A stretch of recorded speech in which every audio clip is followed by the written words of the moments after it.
We are live here at Woodbine for King's Plate Day. Rachel, we are in Canada. Hey, we are in Toronto. It's a beautiful, gorgeous day. We've got this fantastic view of the track. The crowd is going wild. We're already kicking it off with a special guest here, Byron King with Blood Horse. Thank you all for having me. I want to know your take. I want to know your take on the energy in this building today. Great. I walked down a little bit earlier to the grandstand. I just wanted to get a feel for the crowd and their vibes, and they're totally jazzed and excited. You know, a lot of times they compare the King's Plate to the Canadian equivalent of the Kentucky Derby.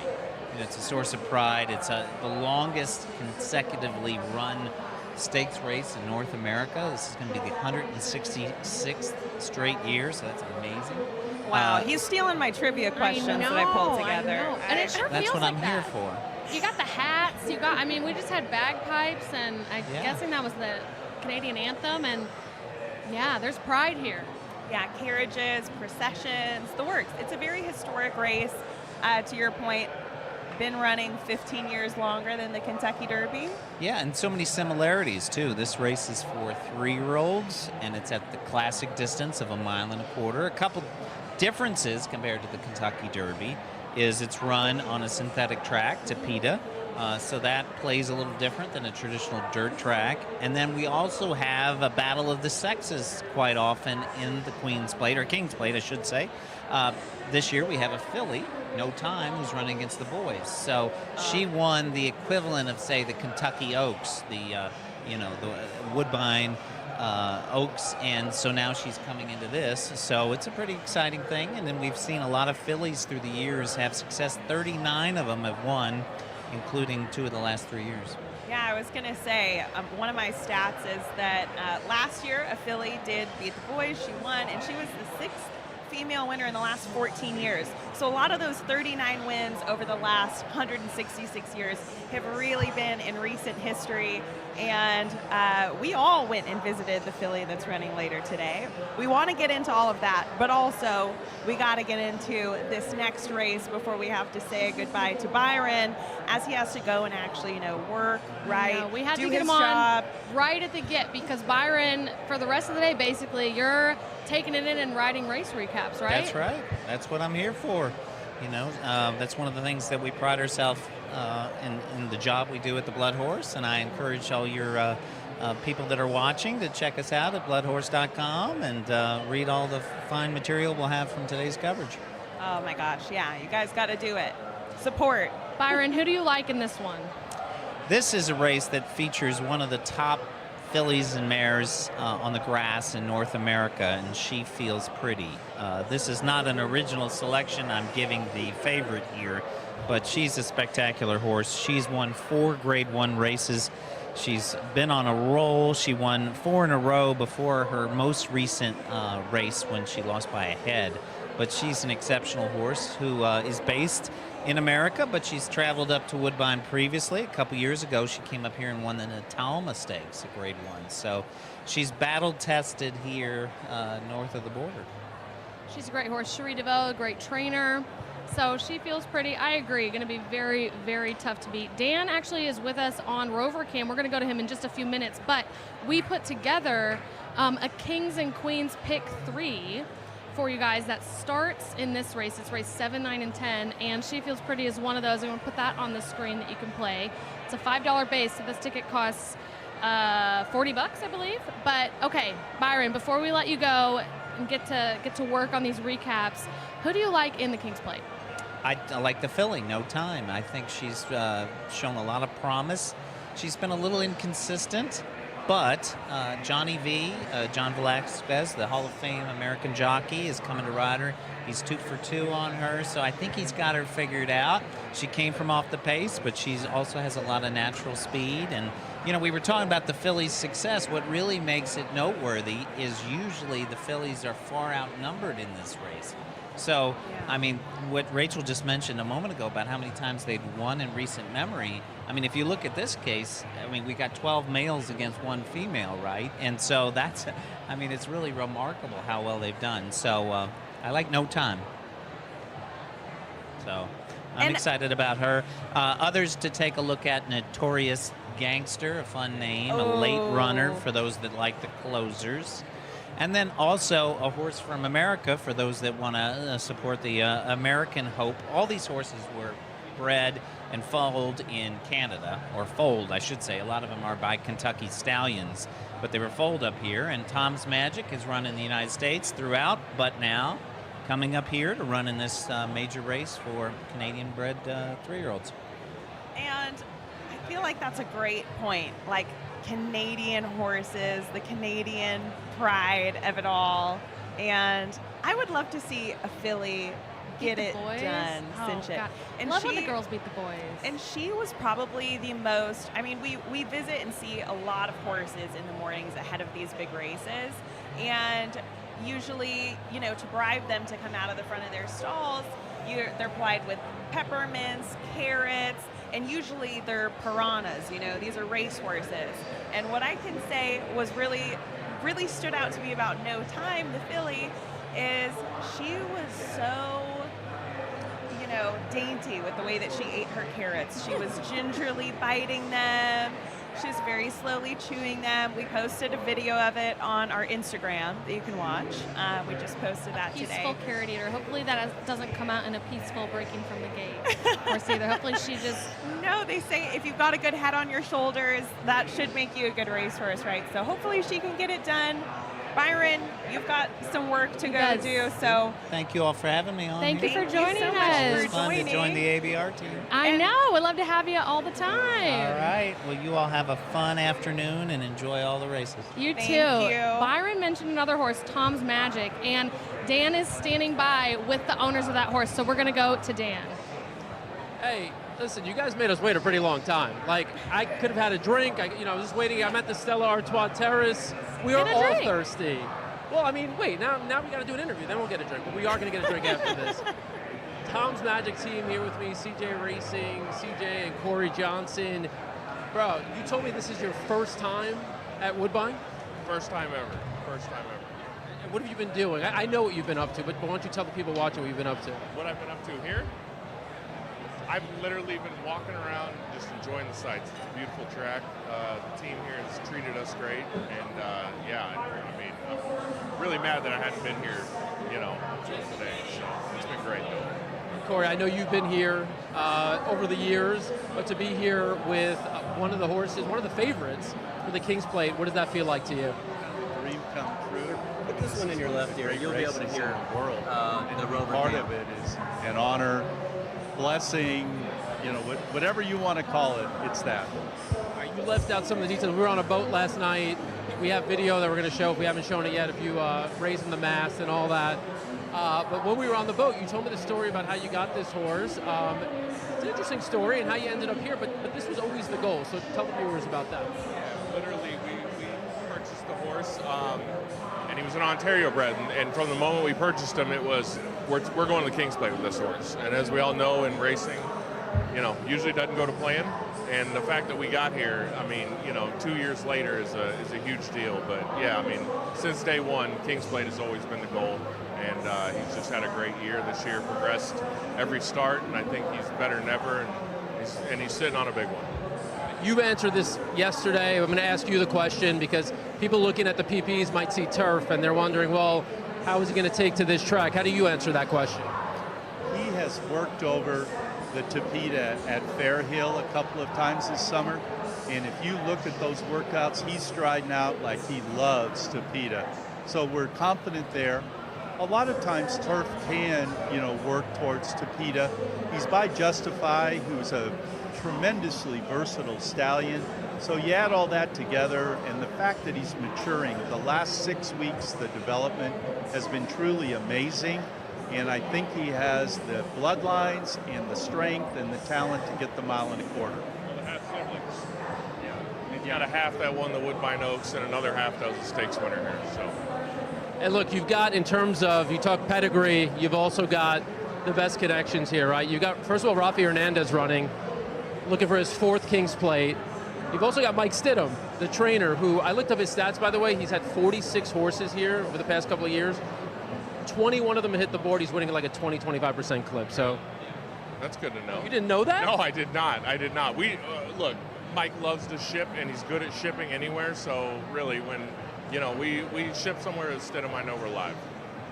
Are you scared of any horses? The filly, obviously. Filly, I mean, she ran huge in the Woodbine Oaks, and when I watched the race, I knew that was going to be a problem right away. But I like our draw. I think we can sit right behind the speed. When he's comfortable and he's sitting, and he's got a target, he's fine. But I think this long stretch won't be an issue. We're not going to go wide into the turn or anything like that. I see us in probably the second flight, right behind the leaders. Yeah, obviously that filly, she ran huge in the Woodbine Oaks. That's probably my main concern right now. Same concerns for you? I think there's 5 or 6 horses that are really good, solid Canadian breds. They're sturdy, they're strong, and if someone, I can't tell you which one, but if somebody in that 5 or 6 would improve 2 or 3 lengths, then we've got to really improve. Well, have a little confidence. We're going to get some liquid courage. Anyway, what are we drinking? Brown stuff. I don't know. Brown stuff. Ooh, Kentucky brown? I'm going to do a margarita probably for my Texas roots. There's no American bourbon here, so they got rid of it all. So I just whatever they got. We got to get Damon to move some of his Kentucky Senator out here. See what we could ship up here. Oh, we lost him. That's okay. Dan on the Rover cam. Dan in the wild. I forgot to introduce my most essential new asset on the show. I'll whip it out the next time that we go to Dan. However, are you familiar with TikTok? I've perused. Okay, so TikTok Shop, always serving up ads of things to buy. Of course. And one of our fantastic members behind the camera, JD Mitchell up there, he saw this tiny little air horn was advertised on TikTok Shop, and this is my new toy. Because for those of you that have not watched these shows before, I'm not a handicapper. I'm kind of the vibes girl, all right? And what better vibe than this? So, how do I get one? Yeah, based on your guys' picks, I might give you a little toot here and there. I might give you maybe a little. Oh, it doesn't do a short one, but you can go extra with these. Double tap. There we go. So that's only if we do something correct. Or something fun. Oh, okay. Or crazy. Something good. Which, really good. Okay, Jordan Miller here, jockey agent. Now, Jordan has been doing a lot of good things because every 2 days I get a text from Jordan with I hit a pick 5, I hit a pick 6, I hit a pick 27. So talk to us. I know you wanted to come on before this race because you have a strong opinion. They're heading to the gate, so tell us what you like. Well, I mean, obviously, I'm not outside the box with She Feels Pretty and Diamond Rain, but I really like Venencia for underneath for a little bit of a price. To get in there, the horse is just going to sit on the fence, do nothing for literally a mile of the 1.25 miles, and then run down the lane and get a piece of this race where, if they get into it a little bit up front or, that maybe the 3 doesn't run as well, you could maybe get a 4-1 or you can get a 4-3-1, but I like the 3-4-3-4 on top with the 1 underneath as a bit of a price to spice it up a little bit. That was Dan's price as well. Okay. So I see it. We're going to add the race here to the stage because it's about that time. So you think She Feels Pretty, probably difficult to beat, yeah, maybe a I mean, price obviously, if someone's going to beat her, it's going to be Diamond Rain. And, I think some of the other local horses from here are pretty skeptical that are being bet. So I think the one's okay at 27-1. All right, well, they're off, so we'll kick it to the race. Pack, and in fact is about 2 lengths away last. And as they break, Hurricane Claire the big line for the rail to go out in front and dashes away. Hurricane Claire opens up a lead early, about 2.5 to Caitlin with Greatness going forward. She feels pretty away very well as Handy in third. A break of 2 lengths away, Venencia, followed by Literate, ready for Shirl. And on the inside last is Diamond Rain. About 7 lengths covers the field up the backstretch, and it is Hurricane Claire shows the way. Caitlin, her Greatness, lobbing along. Length and a half away in second, about 2 to She Feels Pretty, swishing the tail a bit. Length away came Diamond Rain over the inside with Venencia, and racing up 3 wide goes Literate, and at the back, ready for Shirl. There's a 5.5 covering, maybe a bit more now, but Hurricane Claire by 3/4 of a length to Caitlin, her Greatness. and a length and a half away third. She feels pretty in the EP Taylor, and the neck away is Literate. One away came on the inside runners, Venetia, and ready for Sherlin. The hedge is Diamond Rain. They start to run off towards the 5/8, and inside it now, Hurricane Clear leads the field by length. Caitlin, her greatness second. Diamond Rain is creeping up behind. She feels pretty. A length Venetia, Literate on the outside. Fourth and last, ready for show. And as they start to sprint, it's Hurricane Clear in front. Caitlin, her greatness on the outside within a half length to She feels pretty. Diamond Rain pushed for the first time. And then came Venetia, Literate, and ready for show has some runners still in the back. Now She feels pretty. Tightening the screws on them as they turn for home and pieces up. And as they turn into the stretch, it's She feels pretty. Grabbing lead.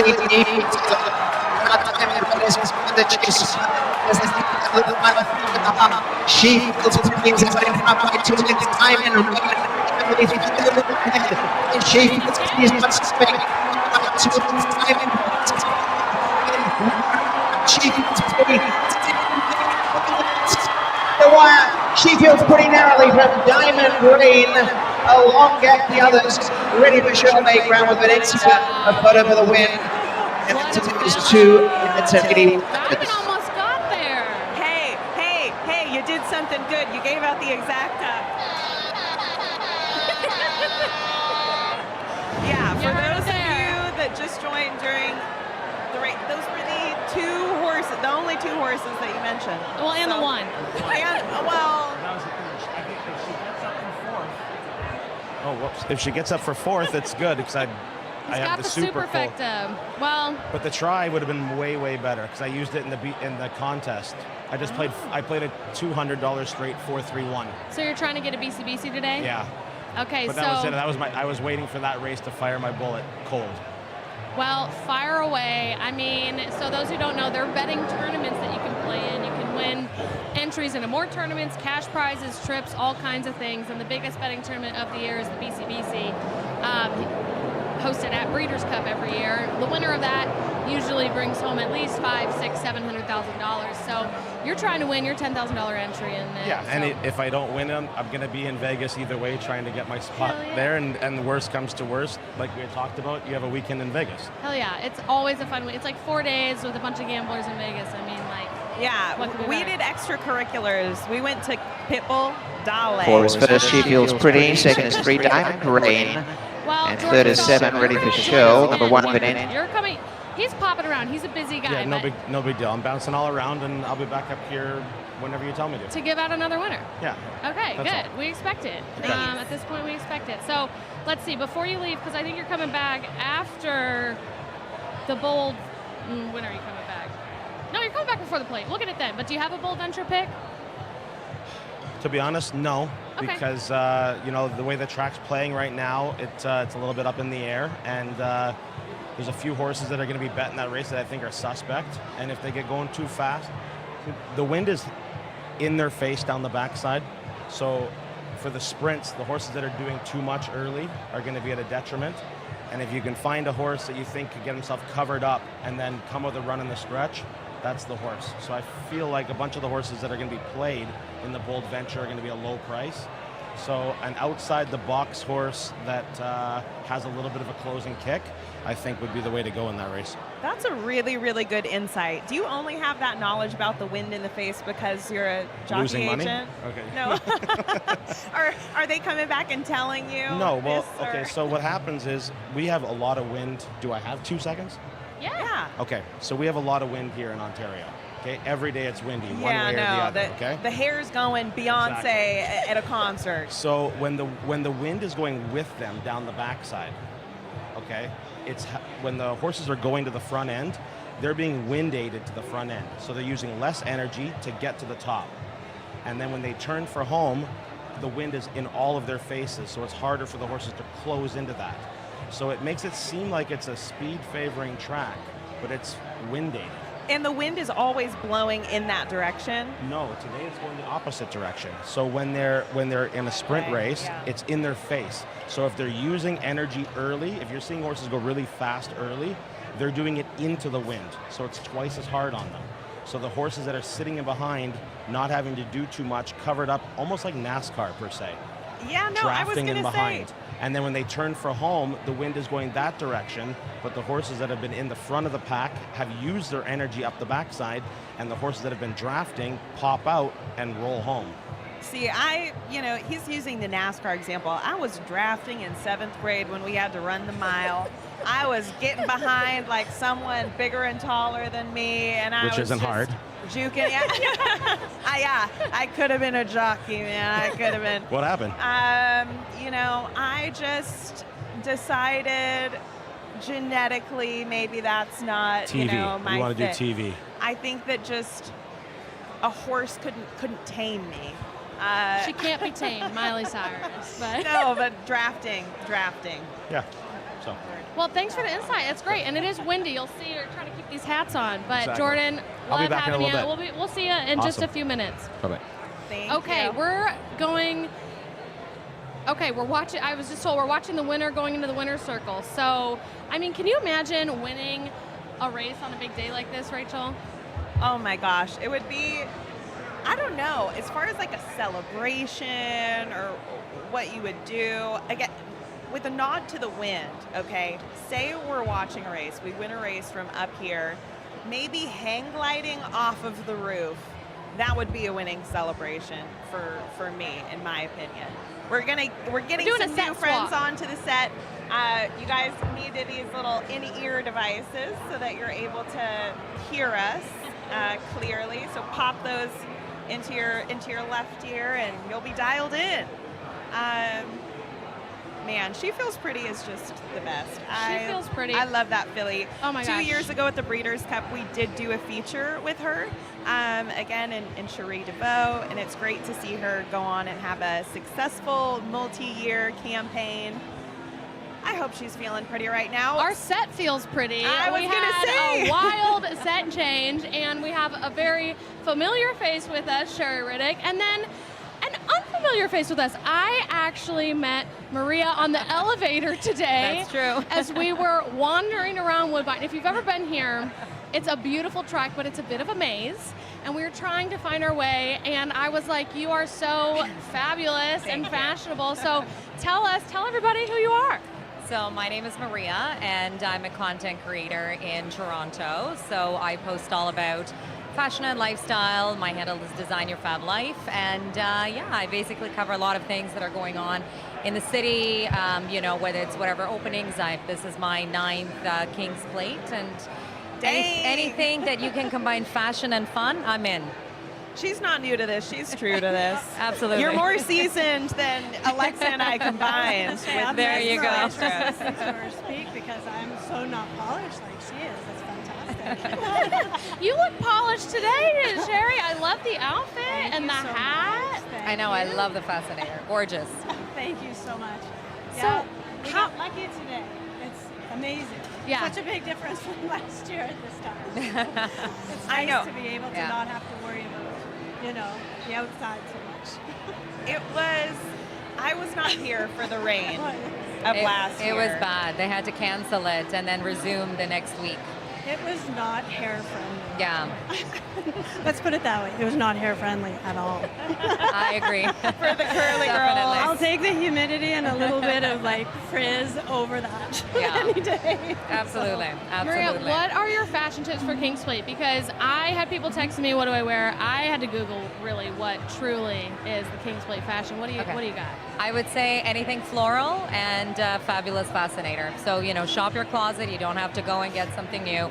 Shop your closet. We all have something floral and cute. Again, it's usually very hot this time of year. So, you don't want to be wearing anything long sleeved or super long, but, a cute little dress and a fascinator and you're good to go. Okay, and what is one thing in your opinion that is overrated at the track and one thing that is underrated at the track? Oh, that's a tough one. I honestly don't really think there's anything that's super overrated because I feel like there's something for everybody, and every year actually Woodbine does such an amazing job changing things up in terms of the vendors, what's available, activities. So it's always something different. I think underrated sometimes can be the fashion, because I feel like even though, you know, it's supposed to be like a fabulous event, right? Because I like coming to Woodbine and going to the tracks, you know, whether it's in Toronto or somewhere else, you know, even throughout the year. But what I find is they can kind of promote a little bit more that it's a fashion event, right? Like you're supposed to dress fabulous, you're supposed to look fabulous. So I feel that probably is a little bit underrated, that could step up a notch. You know what's interesting too, just on that point, is we used to actually host the King's Plate, Queen's Plate at the beginning of July. So now that they've moved it more into kind of like mid-summer, end of summer, there's a lot of great sales out there too. Absolutely. On things. Absolutely. So, you know, Hey! I'm just saying, because You the can always weather buy a cute tends new to dress. be, that's right, the weather tends to be, as you say, quite warm Yes, still. yes. Right? But we're already kind of getting ready for fall here in Canada, so I think it's kind of a bonus. I went shopping with my daughter and she was like, Mom, try this, Mom, try this. And when you see the price tags, you're like, well, maybe I'll buy a few so I have choice. Because you never know what you're going to feel like when you wake up that day. Oh, 100%. Options, right? 100%. You got to have a few options. 100%. I feel like with doing TV shows, it gives me a terrible excuse to buy things. It's for work. When I really don't need to buy it, but do you get into But that you do. too? But you do. But I do. I will admit. Like, I have to a hall. I gotta say, I feel out of place without something on my head. However, with the wind being a main character up here today, It's giving you the fabulous hair vibes. It's yeah, okay. I'll let it ride. I'll let it fly. So what does the rest of your day look like influencing here at Woodbine? So I capture some content. So just I'm doing some, you know, stories live as well as to what's going on. Afterwards, I'm gonna put together a reel for Instagram and a TikTok as well, just to kind of show people what it's about, because there's a lot of people who kind of hear about it, but they really don't know what it's about. So it's a really great way to kind of showcase what's out there and what people can go to, and also. You know, Woodbine is such a great place to come even throughout the year. Like we always enjoy, you know, coming here maybe on the weekend, going to the Stella Lounge, you know, getting a drink, getting a lunch, and then betting on some horses. And it's not as a fabulous event as this, obviously. But, you know, there's a lot of things that can be done. And I feel like sometimes people just get stuck in a rut, like, oh, what is there to do? I want to do something fun. So it's a great way to show that there's a lot of events happening around Toronto all the time. I was going to ask if you were better because, wait, have you met Sherry before? I actually haven't. No. Okay, This is my so first time. this is both your home field here, and if you ever need betting help, this is your girl. Amazing. I'll talk to her after this. Hey, she might be giving out some picks in live time on this. Well, I'm pretty happy that She Feels Pretty pulled that one out. That was probably one of the most exciting races I've seen her in a long time. Oh, that was And great. She Feels Pretty actually won the Grade 1 Natama here 2 years ago. Oh, So I didn't know that. it's interesting because she was 2 at that point. So it's always nice when the horses come back and you see them progress and grow throughout their career. I mean, she's added 3 Grade 1s since she really started to flourish here. So it's kind of neat. And this is her first time back. So it was a really, really nice experience to be able to see her come back home and run a race like that she and did really amazing. get it out. And did something amazing. that we didn't touch on yet is that this last race was a Breeders' Cup win in your in. So since She Feels Pretty won that race, she has an expenses paid spot in the gate in the Breeders' Cup in Del Mar in San Diego, California this fall, that first weekend, first day of November actually.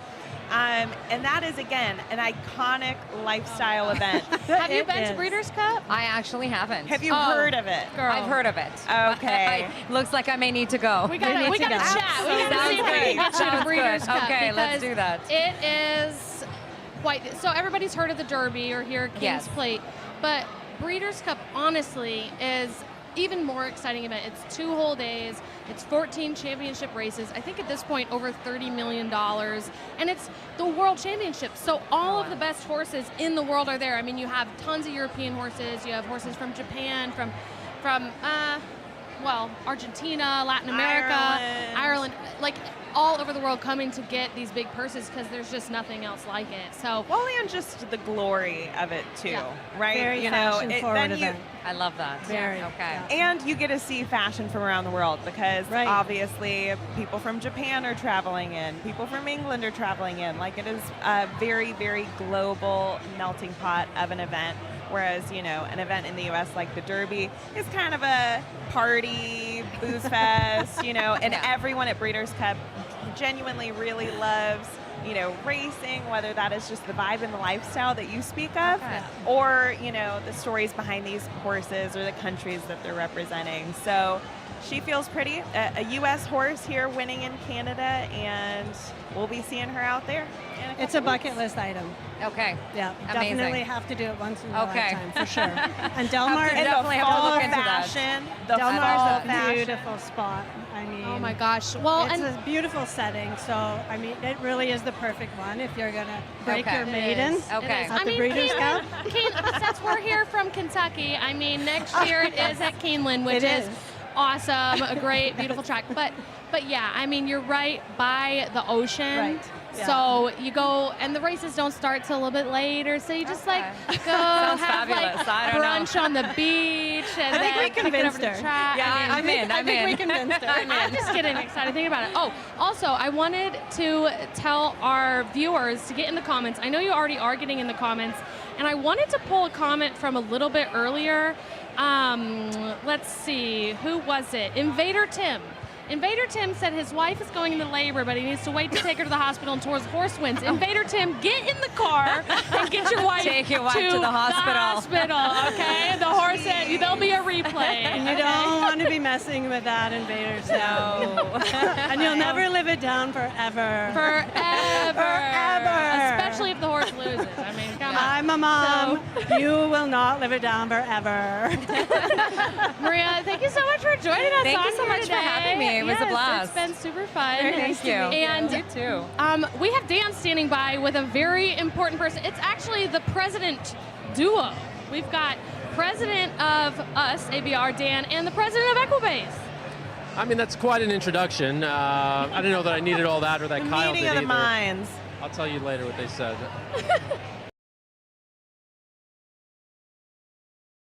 Established. And Kyle, what I want to talk to you about more than anything is that you're here at Woodbine for a special unveiling today of sorts. Why don't you tell the audience what it's all about? So we're excited to work with our friends here at Woodbine. We've been collecting GPS data on the horses that are running here in races for the past several years, but we're now starting to think about what are all the different things we can do with that data to really, both introduce new fans to horse racing, have them really understand what they're seeing, as well as give experienced handicappers a different edge and another way to look at the races. And so we've this weekend is our North American debut of some of the graphics that we're creating with total performance data that really help illustrate how fast the horses are going in any given moment, how fast they are at the first 2 furlongs, how fast they are the last couple furlongs, which horse reached the top speed overall, what are their average speeds. And so when we start to put all this data together, it gives you a picture of how the horses are traveling around the entire track. Maybe if you're looking at this fantastic outer turf course, where there may be some softer spots or where there may be some, firmer spots, and really, maybe even give the jockeys an advantage on how to think about where to ride the race and where to place the horse throughout the course of the race. So, this is just the tip of the iceberg, but as the technology has matured, we're really excited about where it's going. Okay, so I don't know if Alexa, I mentioned to you we were going to show no time. I don't know if that graphic has been up, but we do have that visual representation of what it looks like. Got it up right now, Dan. All right, so we got it up right now.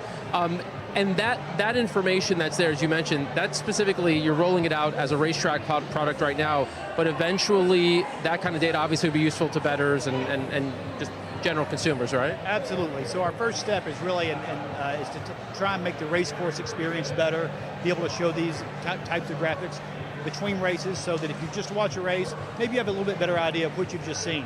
Maybe helps give you an angle for the next race to think about. And so we're really excited about how that's starting to develop. And, there are lots more products, and as we gather more and more data, it starts to give us a better idea of being able to look at each horse in the King's Plate what they've done their last race at Woodbine, what it looked like, and then give you a little more data to compare to. So, we do a lot of great work on gathering past performance data at every track around the country, but we think this is just one more layer that's going to really add to the depth of the sport.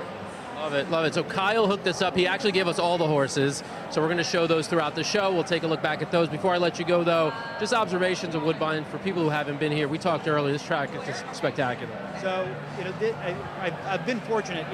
Anybody who gets to go to the racetrack for their job, not a bad outcome. So, but this is my second trip up here. I was up here last year when weather delayed things a bit. So I'm happy we've got a fantastic day here. But the facilities, the caliber of the team here, they're really just great to work with. And I'll tell you, if you haven't been to Woodbine, put it on your bucket list. It's a great place to watch some horse racing. I do feel a little wind. Oh, there we go. They sounded the horn for that one. They were like, that's it. That's a winning mic drop.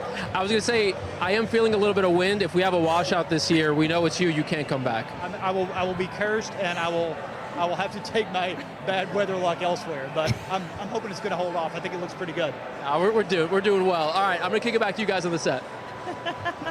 Thanks, Dan. I mean, that's great. Honestly, it's a cool tool, right? We love new handicapping tools coming out that can just help people make sense of the races, because it can be difficult. It can be difficult to learn a handicap and to understand how to pick a winner, how to even feel comfortable picking a loser, I'm still laughing at the air horn. It's a lot to unpack. Fantastic. Yeah. Like I said, you give out some picks and I'll give you, or some tea, maybe some gossip. I think my first few picks, I needed the air horn. Yeah. But it's starting to look better now. Oh, no, the air horn's a good thing. Oh, okay, well then I should get the air horn for the last this is a celebration. Yay! Thank you. It'll be here the whole show. If you hate it, let us know in the comments. If you love it, let us know in the comments. Hopefully you all hear it, because it's a good thing. I learned something new today. So we are 12 minutes away from race 8. Do you have any thoughts, insights, opinions going into this one? Well, I think what we're seeing on the screen right now is going to be the one to beat. Play Me a Tune. That's who I actually have on top, right? I have John Velasquez is going with for Josie Carroll, and John Velasquez already has a win today. Yeah, just won the last race on She Feels Pretty. Well, he's on and 2 he ran, something earlier on the card. Now. Yeah, right. I think the competition is going to be the inside, the Mark Casse horse that's going to be cutting back, and could be the speed. And if anybody's been watching our track over, the last few months, inside speed has been a very good place to be. So I think this race is going to be a good indication with the speed on that one hole, what we can kind of see going forward as we're starting to get a little bit closer to the Queen's Plate. So I think we should all really be seeing how this race ends up playing out. See what happens. Alexa, are you team Play Me a Tune, or hang on? Do we need to pause here? I think that Dan might be standing by with a little surprise. I don't know who or where he's with, but I do. It's exciting. We got Will. So, oh my God, we're back. We're back live. I literally told him, I was like, dude, we have plenty of time. We're good. We're good. So what's up, Will? Dude, it's my day. It's the King's Plate, and I'm just happy you're here. The whole EBR team's here. Welcome back, y'all. It was amazing. I don't know if you caught on the mic. He was like, so what are we talking about? Let's find out. All right. So obviously you always do scene, right? You let us know what it's, what the general vibe is. There's a whole hats and horses thing going on outside, people dressed up and all that. First of all, your observations on that front. I just think the fact that the plate is happening this year is already a plus. It's a plus. So we're glad it's happening this year, no delays. Compared to previous, this is like probably my 13th plate, and I come every year. It's the energy, I'm waiting for it to pick up. That grandstand is still yet to be filled, but I know these tickets are almost sold out. So we'll see right before 5:30, this grandstand is going to be full. They're all at the Hats and Horseshoes right now, enjoying cocktails and the activations that they have out there right now. So a lot of cool things, yeah. I noticed you've been here, obviously, so you've been many years, right? So it's sort of like a change in layout. They've tried many things. I mean, they've had Brad Paisley before, names of that sort. They've done the concerts. They made this a festival before. This year is just a little bit more toned down, I feel, but you know what? That's all good. Toned down? He doesn't know about my air horn. Yeah. Wait, what did you say, Rachel? Tame down. He doesn't know about the air horn that I've got up here. Nothing tame about she's like, he doesn't know about our air horn. Like while you were talking, they're just playing the air horn. They're like, we love it. Yeah. Oh, are you talking about that one that they play up there? They have this horn. Have you ever seen that horn that they play? It's pretty incredible, right? Stellar Toit. Like, I think one lucky person gets to do it every day. They just get to. Well, we actually have an actual bugle collar here today, right? So we wouldn't need it today, but on regular days, like that's the thing up on the 3rd floor. That's everything. These are just free-flowing thoughts in real time right here. You gave me the rundown on the outfit because I was like, it's amazing and it looks a lot more comfortable than what I'm wearing. Yeah, thank God. Like men's fashion these past few years has just sort of been about. I remember one year I covered that was the year Wonder Godot one. I thought it was a genius idea to wear this red velvet suit, and it was like hotter than today. I remember almost passing it. I was like crawling to the bar, I'm like, water. And yeah, she took care of me. I'm good. I didn't pass that in the end. But I think we have video of that. Can we put? No, I'm kidding. We don't. Will always brings it. Will always brings it. I learned my lesson. Comfort first. Comfort first at the plate, always. All right. Well, who's winning the plate? I always root for the fillies. One. Okay, when you think about it, the plates are designed to help the fillies succeed. They have the Oaks a few weeks prior, which is like a $500,000 race. That's our marquee race. So you have these fillies who are coming into this race in fine form because they're already trained up to that last race. And she's had a breather. It's been a few weeks. She also gets a 5-pound advantage. This filly, she's bred. I've been following that bloodline, the lineage of Samson Farms for years since I was a kid. It's a bloodline I'm rooting for. It's an outfit I'm rooting for. So fillies first always. But you know what? He's the dark horse in my opinion. I'm kind of really curious about Runaway again. It's like that just coming in off a super impressive maiden race. He was a 7, right? Yeah, the Adena Springs, the Stronach Stables horse, coming off just one race. I mean, it's been done before. We've seen people coming off maiden races coming into the plate and stepping it up. I'm curious this guy just. Hey, look who it is! Look at it, David from. I love this. I always admire on Sherry DeVoe's feed how amazing you have the best jackets. Like, get the guy on here that does it in Lexington, Stuart Mercer. He'd be very, very happy with some plugs. I never thought I'd see the day. We had David with us 2 weeks ago. I've lost track of time. Whenever the sale was, talking horses and all that. And now you're talking fashion. I didn't know you were this dynamic. Listen, I'm a man of many different. I'm very multifaceted. I'm a little deeper than just everybody thinks. Well, Ren knows. Ren's got your photo all up on our wall, so she knows. There you go. That's. She looks into his eyes on a poster above her bed every night before she goes to sleep. Runaway again, like dark horse. Oh, look at you. Will's like, let's get right back to the race. Let's the handicapping. Runaway. He's a special horse, I think, and he might not win it, but I think he's onto something. They're onto something big there. And then Tom's Magic. I'm obsessed with his breeding. I'm a breeding geek. I'm a lineage geek, and the fact that his half sister Dixie Moon, she won the Oaks here. She beat Wonder Godot, who turned the tables on her in the plate. I mean, he's bred to run that far. So those three, I'd say. Those are my picks. Yeah. All right. Those are good picks. I'm thinking. What was I thinking? I mean, I've gone back and forth. I like Ashley's Archer a little bit, the horse on the outside. What do you think? Coming in off a really strong against older horses, became a strong second, and he's fresh, and we know he has the talent. He was really good 2-year-old. You think he's fast enough to get the front and just kind of stay there? He could. Well, he's got the right jockey. I wasn't very confident. He's got one of the he knows this track very well, Saint Savachi. I believe in him. So I think you're trying to good. You didn't really love him. Remember that time you gave me $100 and it was the Oaks, right? And then you got and you won a lot of money. Maybe we should do that again this year. We need to do that actual transaction where you give me the cash and me not running off with it this time, but going to the window. We need to do that. I think there's something lucky. We're on to something there. There's some. We're still synergy. here. As fortune would have it, I've got my hands full. Can you reach in my pocket? Just see if I don't know what else is in there. Why does everyone have a story like this with Dan? I don't know what's in there. Is there cash? Just pull the cash out. I may or may have not done a couple tickets with Dan. We got 150. Go ahead, take it. I trust you, Will. I think it was Arlington Million or something. You go with your heart. Everybody has a story with Dan. Archer. Well, I don't know. I like him, but I don't know. On top, I'd play him, to round out exactors. What is that wad of cash? Show us the money, Dan. Show us the Canadian money. Oh wait, they want to see Canadian money. Yeah, hold it up for them real quick. It's colorful. Oh, it's plastic. Yeah. It's colorful. It's gorgeous. Oh, those are the big bills too. look at See, each Yeah. I think that Look he at- those could are the have a big bills. future on, Oh, what is man. that? Dan, CBS. hundos in the pocket. Hang on, what's They the have the most colorful. QVC? He could have a future on QVC modeling products. They're saying you could have a future on QVC, a little shop at home. It's easy when you're selling money. People want to buy that. It's not too bad.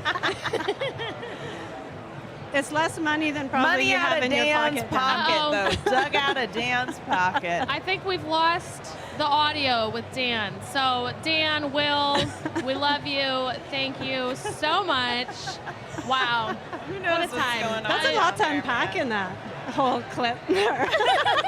Right? There was a lot to Probably just, unpack. it looked like it was loose. The more concerning thing. Well, it was hopefully they don't lose that money. It doesn't go flying through So, the air. well, I'm feeling encouraged with everyone has stories of doing tickets with Dan and making a bunch of money because we are live in our pick 3, that we put on the screen. So hopefully you bet it with us at the beginning of the show. I mean, we're live with a very short favorite, but still, we have some and prices who is later on. that in this Okay, race? so this race is actually not in the sequence. It was the Kings, Okay. the Oh, Queens, the Kings and and Kings pick 3, so it skips this one. Ah, But you know right. what? I do still have an opinion for you. We don't have to skip betting it. So for this one, you like Play Me a Tune, right? That's your Yeah. pick. Okay, I'm But actually again, the one too. I Okay, got the the one one- as well in my pick 3 because yeah. at speed, I'm watching the speed. I like the one, victory achieved, first off the layoff, lots of speed inside.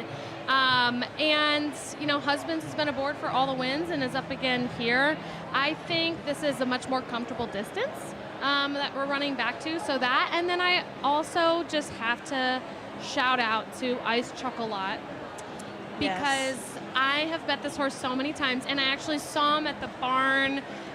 Was that only yesterday morning? Probably. Oh my God. Feels like 3 days. And it was probably. like seeing a celebrity for me. I mean, I just, when you see a horse in person that you have watched run so many times, it's quite And exciting. he hasn't but been here in a really long time. no, back to the Tapeta. Yeah, which I first find very time- intriguing with him. First time Yeah. since November 23rd. Yeah. And, coming off a 4.5-month layoff, but is tuned up, has really fast work, has won off of a layoff before, and is just a really versatile horse who can handle a number of different pace scenarios, in my opinion. And Time Form US does give him the fastest pace in the race. So we're talking about all this speed, and I think there's a chance that Ice Chocolat just picks it up all at the end. Well, on that note, I think Old Chestnut too might be the one that just. He's Oh. a warrior, Old Chestnut. That is a name that I like. You can't, you know what you can't be with a name like Old Chestnut? A baby back biatch of a horse. If you're Old Chestnut, you are a war horse. You are. And he You're ready is. to charge into battle. And you know what? You're ready to ride. He just pops up in these races. Old whenever, Chestnut. At 14 to 1, I mean, he was in my top 3 there for the longest time, and I would include him. Underneath, if the speed comes back, he's gonna pick them all up. But then I was worried, well, maybe they're gonna send him. Yeah. If they send him with the 1, then I think it's going to be a little bit too much for him. So again, it's that race dynamic, but 14 to 1, boy, that's juicy and tempting, I have to say. Yeah, let's talk about the odds. So the one that we've talked about, which is my top pick in here, is 3.5 to 1, or if you're more familiar with sports betting, plus 350, horse betting, 7 to 2. Lots of ways to say it. I don't know about any of that, lady. But do it, lady. Do I'm it, going to lady. stick to racing. Stick to racing. Do it, lady. This is too fun. We need this on every show. We need more props. I know. Okay, well, No do you maple recall? syrup, but Okay, more props. okay. For those of you who tuned in for our Turf Champion show last fall, was it last fall, last summer? Oh my Lord! I was like, we need something Canada here, and we brought the maple syrup, and we had to do a shot every time we gave out a loser. Yeah. I did the least amount of shots because I was did. giving out I did winners. shots. She did Sadly. shots. Not today though. She's ready. And I don't even yeah. like maple syrup. So it was like, I need to get some more to bring it home because I do like maple syrup. I know, not a very nice Canadian. I'm not a maple syrup junkie, but. Well, hopefully you gave us a winner here with Play Me a Tune. I like the 1 again. You like the 3 as a price. And they're loading in the gate. So All we're right. going to kick it over to our man, Robert Galler, for the race call. Awesome. Also for Chiefswood Stables is Simcoe. and the last, I'm a Gambler, for the start of the Bold Venture. And they're set to run. All in. Luck. On their way, and crossing ahead of it was Simcoe. Best away, I'm a Gambler with Simcoe. And a rush for the early lead. Old Chestnut has gone through, driving to the front as well. Old Chestnut and Simcoe share it. Up in third, I'm a Gambler from Victory Achieved. Junior Hotshot is in the centre with Ice Chocolate as well. And a couple away last of all is Play Me a Tune. And tearing along is Simcoe, racing out in front for Old Chestnut. Simcoe by a couple of lengths. Old Chestnut second, one away third. Junior Hotshot creeping home on the inside early as Victory Achieved into sharing third. A length and a half away came Ice Chocolat. I'm a Gambler on the inside, and taken up a bit of the back there was Play Me a Tune, once again relegated, length and a half away last. Meantime, Simcoe's gone further ahead, out by about 3. Old Chestnut stirring run in second to keep up. A length away, Victory Achieved, Junior Hotshot, I'm a Gambler. Play Me a Tune's got to come from absolute last behind Ice Chocolat. In the Bold Venture, Simcoe well ahead. Out 4 lengths, Old Chestnut in second, and then Victory Achieved. They come inside the final furlong, and it is Rafael Hernandez. Simcoe about 4 or 5 in front. Victory Achieved in second. This has been a one-act affair, completely shutting them out. Simcoe strolls in by 5.5 to Victory Achieved. On the inside, I'm a Gambler with out wide, Play Me a Tune in the photo. Old Chestnut, Ice Chocolat. Wow. Dang. What do you think of Simcoe? He just pulled away. Well, and you know what? The one didn't go. No. Right? So once Simcoe, he's dangerous on the lead. Again, you know what? It was always who is going to go and who isn't going to go. And Simcoe answered the bell, and nobody really went with him. Old Chestnut he kind of went and then sat back. Chestnut. Right? But that speed just never come back. And he Simcoe, went off 5-1. Simcoe is on an uncontested lead. Yeah. He's dangerous. He He's is. very, very dangerous. I mean, I knew he had a good early pace figure, but I really didn't think he was going to get it that easily. I didn't think so either. And, you know, he's kind of been a little bit hit and miss this season, right? Well, yeah, and he was morning line 2-1. Yes. So you think, oh, this is going to be the morning line favorite, and he might have, some pace pressure, so I'm going to fade him, and then everybody fades him. He goes off 5-1 and just carries it away. Right. I mean, that was just, I feel like that's one of those where we kind of try to be sneaky a little bit. And well, on paper, though, it really didn't look like he was going to get that lead all by himself that easily. So, okay, we're only 30 minutes out now from the big race, the main event.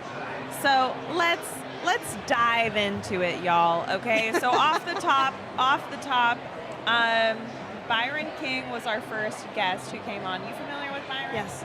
And he, writes about these horses for a living, and he's backing the filly, No Time. Are you surprised? Is that predictable for all of us to want to be like, yeah, girl power, let's pull for her? I know, and you know what? The odds are going to really go down on her, I think, for that reason. Yeah. And a lot of times the fillies really do run well in the plate. And I think because of the race she put out that day, showing such a different dimension, where Johnny Velasquez got her to settle.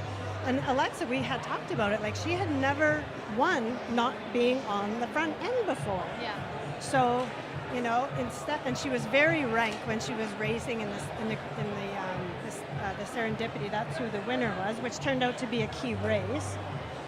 A couple back, and I think that everybody was like, maybe that was the aha moment, that race that they wanted to see for her.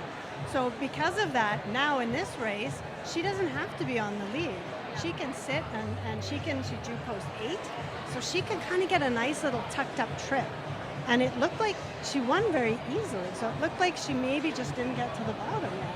So I think a lot of people were like, whoa, that race really showed that the distance she could probably do it. Now, she ran an 88 Beyer, which is the highest in the field. So will she run back to that? Not sure.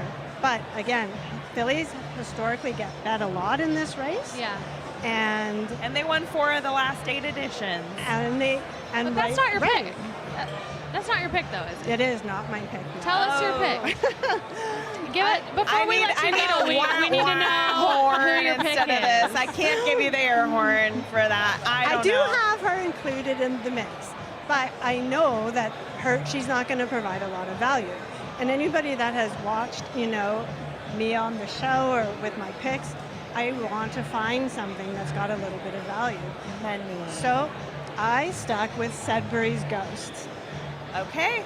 And I've got the time card up there from Equiways on Sudbury's Ghost that gives you all these juicy stats. But tell us a tiny bit about Sudbury's. Well, he is the son of Shaman Ghost, who won the plate 10 years ago, the Queen's Plate. Deep cut. Right. So the distance isn't going to be an issue for him. I loved his last race. I thought that he was very professional, and I actually just watched the Marine race that he was in two back prior to that, and he didn't really have the greatest of trip, and he kind of got shuffled to the back, and I think it was a really good racing experience for him, though, and so he stepped forward in the plate trial, and then at the draw, I was listening to what Ryan Munger was saying about him, and he said it didn't matter what post that they drew, because he's very uncomplicated, and he's willing to go wherever Munger puts him. And I think that's so important in a race like this, that they're able to pivot and not fight the jockeys and be kind of, in their own head, 100%. right? And he spoke with such confidence, and he said he felt that he had another gear yet ready I heard to him show. say that. Yeah, he was like, he's got more. He's got more. After such an impressive performance, And you're on the like, Gallopbout, No Time got up to him, but he never let him, or not No Time, sorry, Notorious Gangster kind of got up to him, but he never really let him by. He just kind of kept his eye on him. But I think what's really just, I was a little concerned with him running back after that big race, but Munger's words just really instilled a lot of confidence. Same as me. I mean, I will say, my pick as well. But Sherry, we appreciate you. We hope we're doing the horn all day long for your picks. So Sudbury's Ghost. I'm gonna get one of those We for the gotta media get. We only want. It was your the warning. I like unhinged it. on the set. But we do have Dan standing by with a couple more guests. Dan, what do you got for us? We're going to turn it up a little bit. This guy here, I'm just standing by. He come up to me. There you go. They just played the horn for you. What's your name, and what did you just come up and tell me? My name's Rhys Lewis. I'm from Blackburn in England. Hello, mate. I'm Connor from England. How's it going? Why are you here? We're here to see this big event, massive event. Horse racing. You can't go wrong. A few bets won, a few bets lost. There you go. You had the last one, though, didn't you? Simcoe, yeah. Winner all day long. Winner all day long. Am I getting notes of Scotland? She's saying, is she getting notes of Scotland? Don't be saying that. No, the north of England. The north of England, my friend. Alexa or Rachel? Who's talking here now? That was Rachel. Bloody hell, Rachel. Tell you that, son. I watch Love Island. I should know this. Manchester, Blackburn. So Rachel's from Ireland. So she's not as happy with you. Rachel. Rachel, I don't hold a grudge, though. Don't worry about it, babe.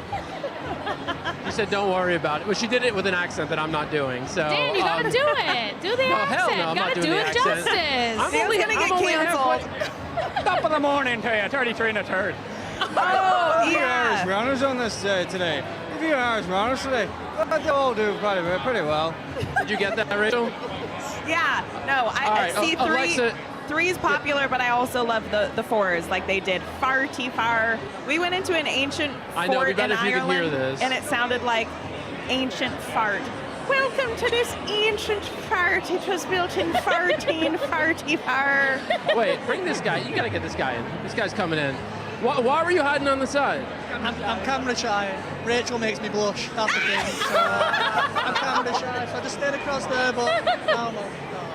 Well, now you're here. How about you? How are the bets going? 1 win, 1 loss. Simcoe, we're 5-1. We're happy with that. This guy's a jockey in England. He ran Cheltenham last year. Tell us more. Still riding? Not at the minute. I've got an injury. Too big to be a jockey now. Look at belly on him. He needs Ozempic. It consists of chicken nuggets, so I cannot. They make that over there? That's a... Yeah, they said you have chicken nuggets? Chicken nuggets with mayonnaise. Whoa. With mayonnaise. Yeah, now you're assimilating. I can't run anymore because always can't carry me on the back. All right, who are we going with in the big race, the King's Plate? Who are we betting? Notorious Gangster outside shot scorching. Scorching. Every day a week, twice on a Sunday. Scorching, Notorious Gangster. We got to go with these guys to grab a drink. Hold on. I believe we have a... Back to the studio with Rachel and Alexa. No, we want to. Oh, I wish that we were out there hanging out, going around, just vibing, and they all like scorching. Props to then these lads coming I abroad. like your ancient fart. An ancient fart. I'm probably, give me, if you're in the comments, drop into the chat of things that I should try and say with an Irish accent. I like that do game. my best. You know, I'll do my best. well, I just remembered while we wait for our viewers to give you a list of crazy things to say, or you could just say the crazy things they've already said in the comments, like "Hey egg." I don't know what this means, "Hey egg," but it's someone else in the chat. We've got egg in the chat, 16 in the chat. Oh, this is a good one. Are they? Oh gosh, that's hard. Egg. Are they having a laugh? Are you having a laugh? Are you having a laugh? No, that's not Irish. British. That's. I'm watching too much. I'm they on the having a shows laugh? where it's British accents. Again, the through line here, you guys, King's Plate used to be Queen's Plate. Why does it switch back and forth? Because this all follows the British monarchy. Yes, we are in Toronto. No, this is not part of the Kingdom of England. Or whatever it is. But this race Rachel's a historian. Are they still doing drunk history? They gotta get me in on that. I could do some things. But basically, this race was all done with that monarchy in mind. Yes. So, yeah. It was. This is only like the second King's Plate in a while, right? Because it was the Queen's Plate until 2023. Yeah, 2022 was the last Queen's So the Plate. third. But it's obviously flip-flop back and forth since it was first ran in. Hang on, let me make sure I get the right date for you guys. 1860. The first King's Plate was 1860. That's when people were still promenading to find a husband. There were, it was a lot of corset culture and and this predated the Kentucky Derby by 15 years. So yes, we will be saying things in accents to honor or, also trying to write by. Okay. There's someone related to one of our video guys, I think. Elise Tig is saying her younger brother is filming this and wanting to do a shout out to Greg and Nikki, which we just need a shout out in general to all our guys behind the scenes putting this on. It's quite a production to bring it all the way across the border. It is. And do this They here. load this whole setup into a van. And they load it into a van. And they come across borders to bring you entertainment, okay? And then they put us weirdos in front of the camera. I'm sorry. And we have some other entertainment. We have Byron King on earlier, and we're about to have Pete. So we want to give you a little preview of what you're in for, Rachel. They ripped the sound off of this, which is just devastating in my opinion, because Dan had some great commentary, but this was on a boat last night. What are they doing? Oh, they're tugging rope is what's happening, Alexa. So they're trying to erect the mast, and as you can see, it takes a two-man team. Wow. And Dan, if the sound Byron was here, is a seaman if I've ever seen one. And you just hear Dan go, oh. So strong. So strong. Oh, that was crazy. We're showing the world that, he's watching. So strong. So strong. So strong. Did you see all of that happening in live time? Here, use this one. Okay. Use this little ditty. The boat antics. See, now that's the good form that CJ has. He shows you how it's done. I look like a landlubber as I attempt. See, look at this move. Look at this. Climbing up, doing a pull-ups. That's a spider monkey. That's not a man. But our proper deckhand, she showed us how to do it, and that was the form that she used, like what CJ had there. I just was relying on brute strength or lack thereof I to get mean, the job done. it was brute. Hey, that's what pirates Brutal, did. It was brutal. That was the pirate way, honestly. You had a So, pirate shirt on. Did you Yeah. plan that? Because it looked piratey. You know, I had been on the pirate ship previously. I did not. Wait, plan this it. sounds like a story. You were on a pirate ship previously? Yeah, no, that same pirate ship I went on by myself, really? mind you. pirate Nobody else from the America's Best Racing team went with me that year. And, you know, my dog died that day and I didn't tell anybody and I needed to go do something fun. This just got really dark really I don't know where to go. Oh my I've God. rarely left at a loss for words And on I mic. was like, I can't keep crying in my hotel room. And so I got in an Uber, went out on this pirate ship excursion that, again, our fantastic hosts at Woodbine coordinate everything. Lindsay Bax, the freaking MVP, a phenomenal host. The goat. Literally, It's she, almost she like does she's it all. listening as you say She's why we've got little Canadian snacks and everything. I will but say the only shade that I can throw on Woodbine at all, because it's Pepsi. Oh, Pepsi. Come on. Oh, you're a Coke. When it You're a can- Pepsi person, not a Coke person. No, but seriously, like if you've never been here, you can watch the horses work out while you're still laying in bed. Like it is unreal. I did that this morning. Very cool. Every time I come here, which is my second awesome. time, it's one of those moments where I like pinch myself. I'm like, this is really my life. Like this is so cool. It's my favorite track to like come and be at because it's just awesome. I love it too. And Toronto's such a great city. Yeah. And I always put out this plug for people thinking about their next racing trip. If you come in September for Woodbine Mile, you can have the opportunity to also enjoy the Toronto Film Festival that's going on at the same time. So it's a really good trip, easy to convince your non-degenerate significant other to come join you. Oh potentially. yeah, cultured. For the cultured ones, film festival. For us uncultured American swine, you know what we did? We went to a baseball game. We saw the Cubs play. Two great teams, Cubs and then we, the Blue Jays, the red hot Blue Jays. We had a belly dancing excursion. I wish we pulled some of that footage. We had to see track announcer Robert Geller. Geller. I saw his certificate Belly that he dancing. got. Yeah, I heard he was fantastic. He was absolutely fantastic. But okay, I want to circle back to something because you told us this devastating story about your dog. Oh, no. And how now I went you out went on on the a pirate boat. ship and. But I want to know, Pete, Yes. what's your go-to thing when you've had a rough day or maybe lost too many bets? What's your pirate ship? Oh, what a good question. I try not to get too up or too down. I think that's an important thing if you're going to Steady. gamble a lot. It's funny, it actually ties in to my dog, who's also no longer with us, so we'll keep that bummer vibe going.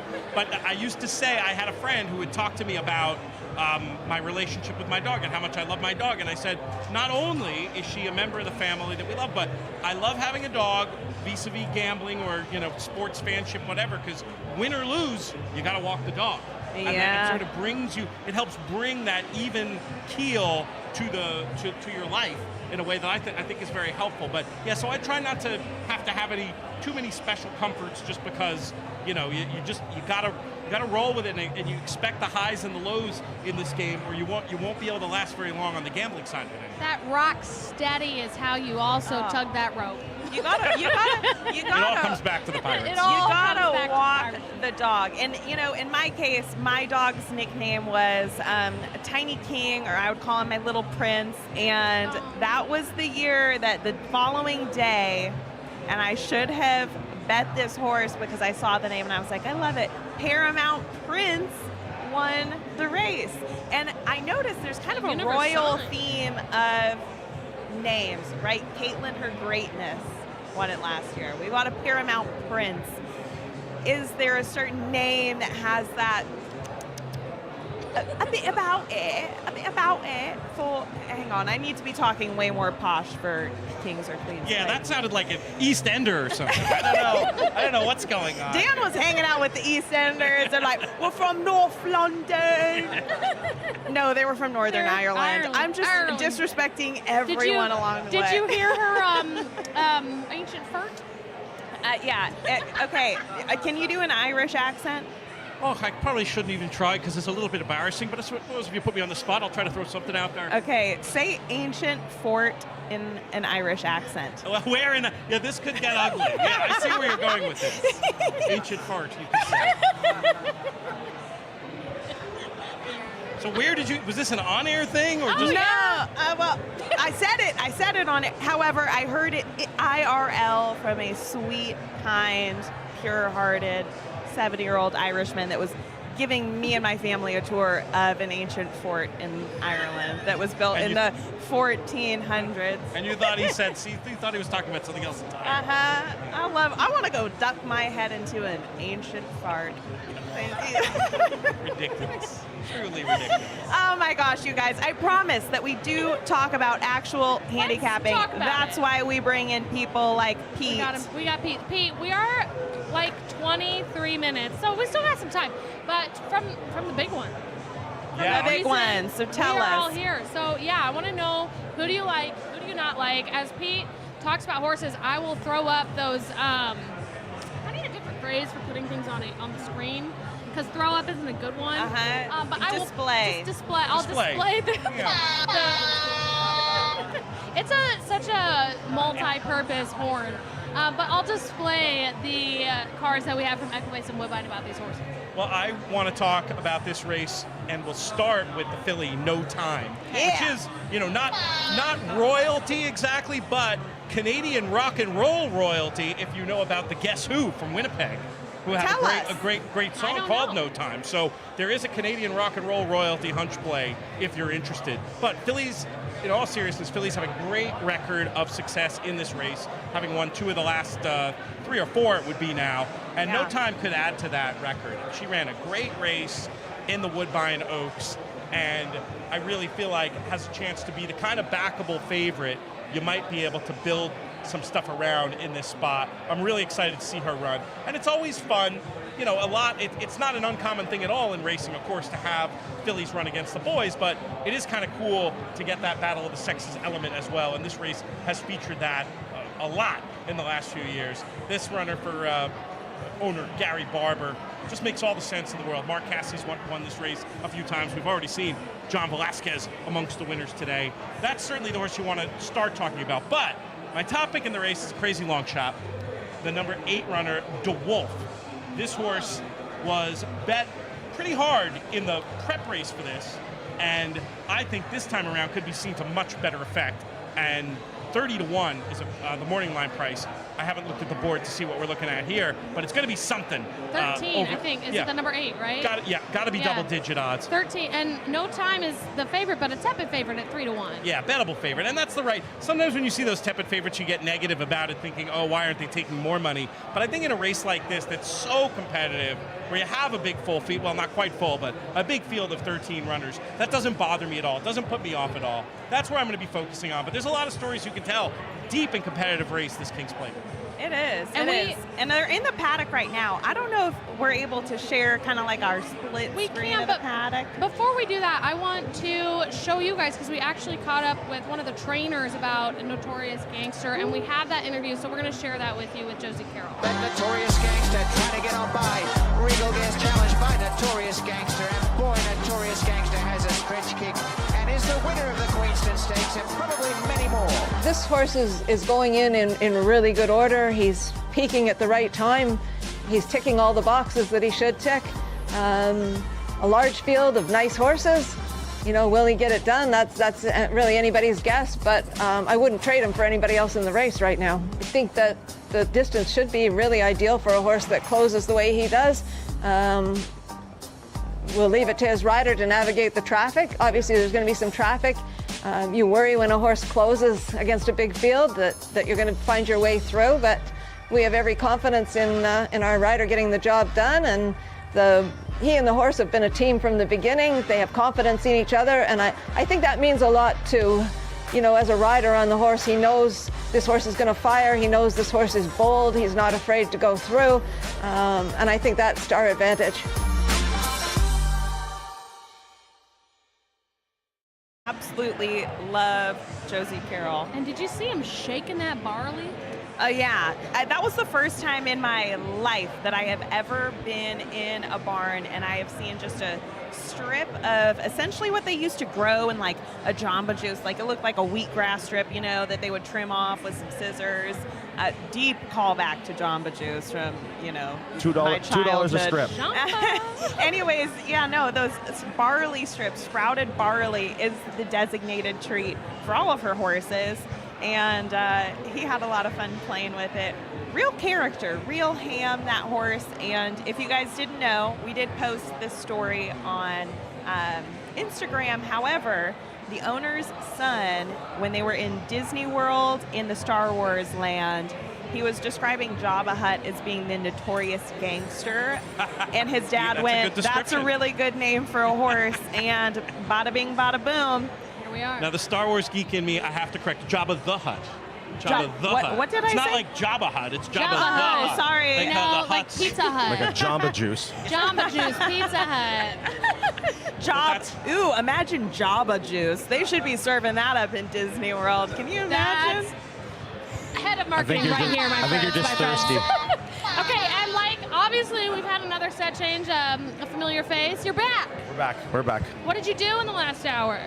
How many beers? Wandered around, had 2 more drinks, told a couple lies, and came back upstairs. Oh no, you giving out losers? What he's not telling you is I sent him on a specific mission when he left, and that was, hey, maybe when you, we don't want the backwash. We don't want the backwash. Maybe Alexa does. I don't know. What do you want? Do you know how hard it is to carry more than 1 drink and an iPad and my ego up the stairs the whole time?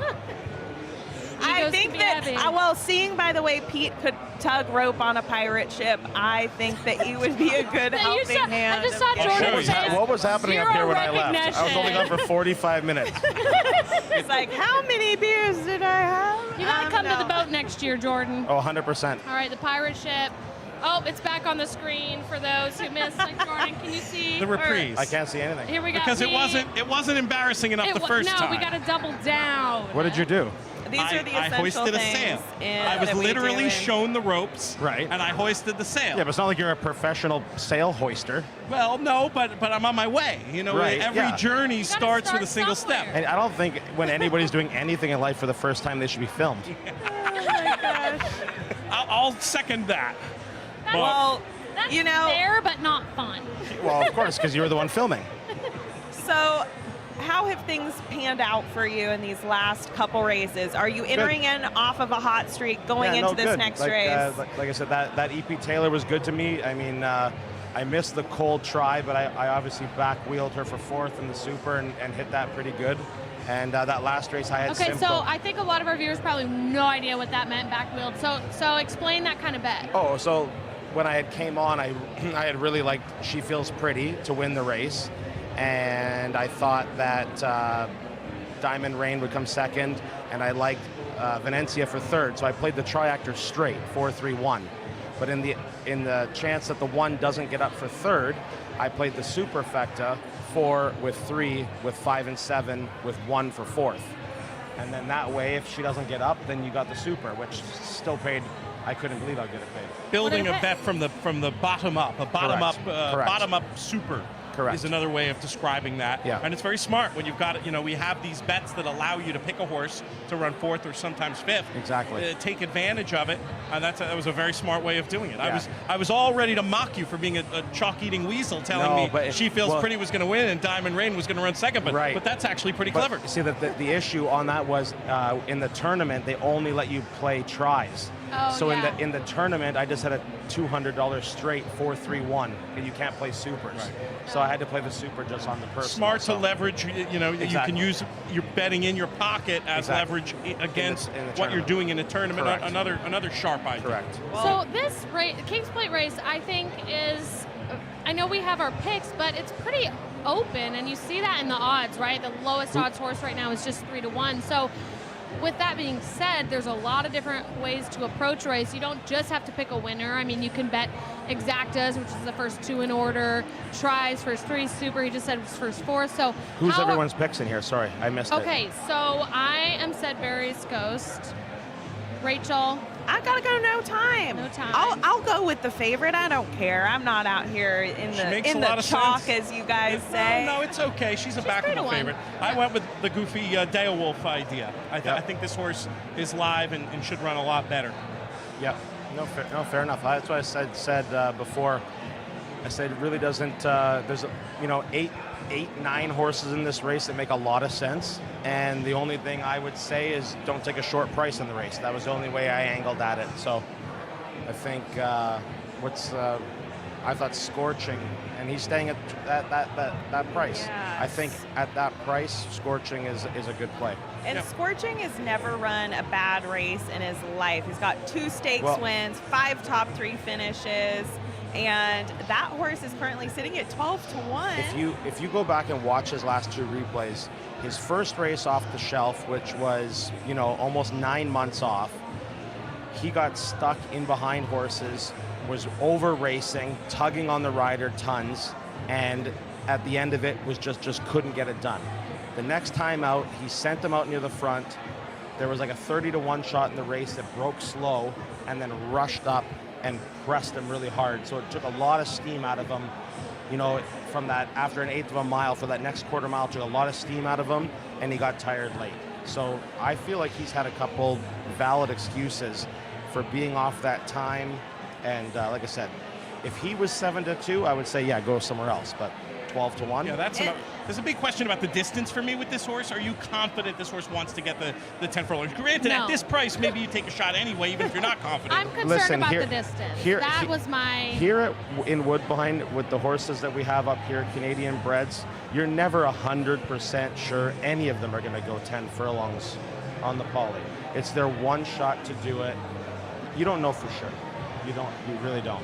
But this is a race, okay, right? One of the things that if you watch horse racing that you'll hear brought up a lot is pace.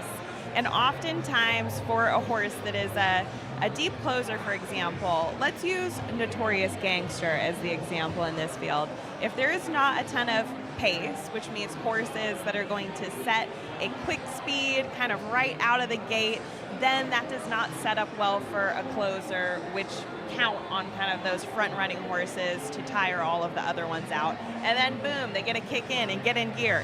This King's Plate is a race that does not have a ton of pace, and Scorching, the 4-horse, is one that has that tactical speed that could be an asset. In bringing back up Notorious Gangster, one of the most talked of names, what do you think, Pete? Very live. This would be one of the prime backup horses, if you will, to the ones that I'm the most interested in, the 8 and the 10.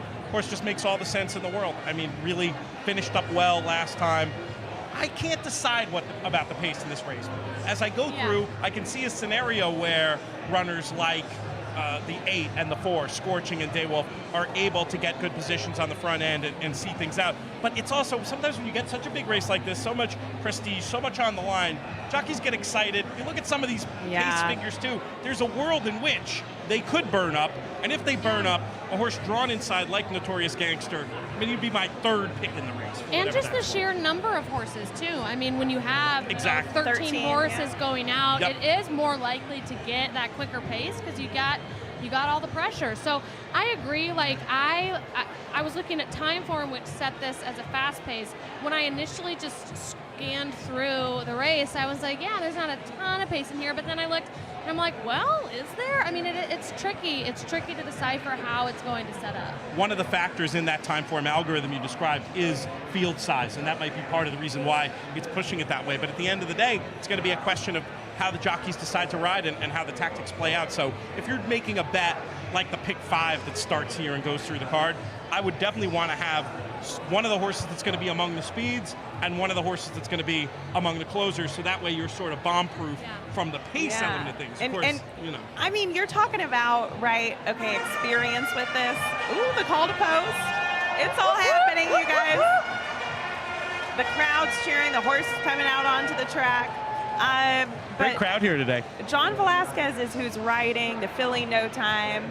Probably the most experienced jockey in the field, kind of seen it all, done it all. So I feel like he will not get baited into the scenario that you guys are talking about potentially happening.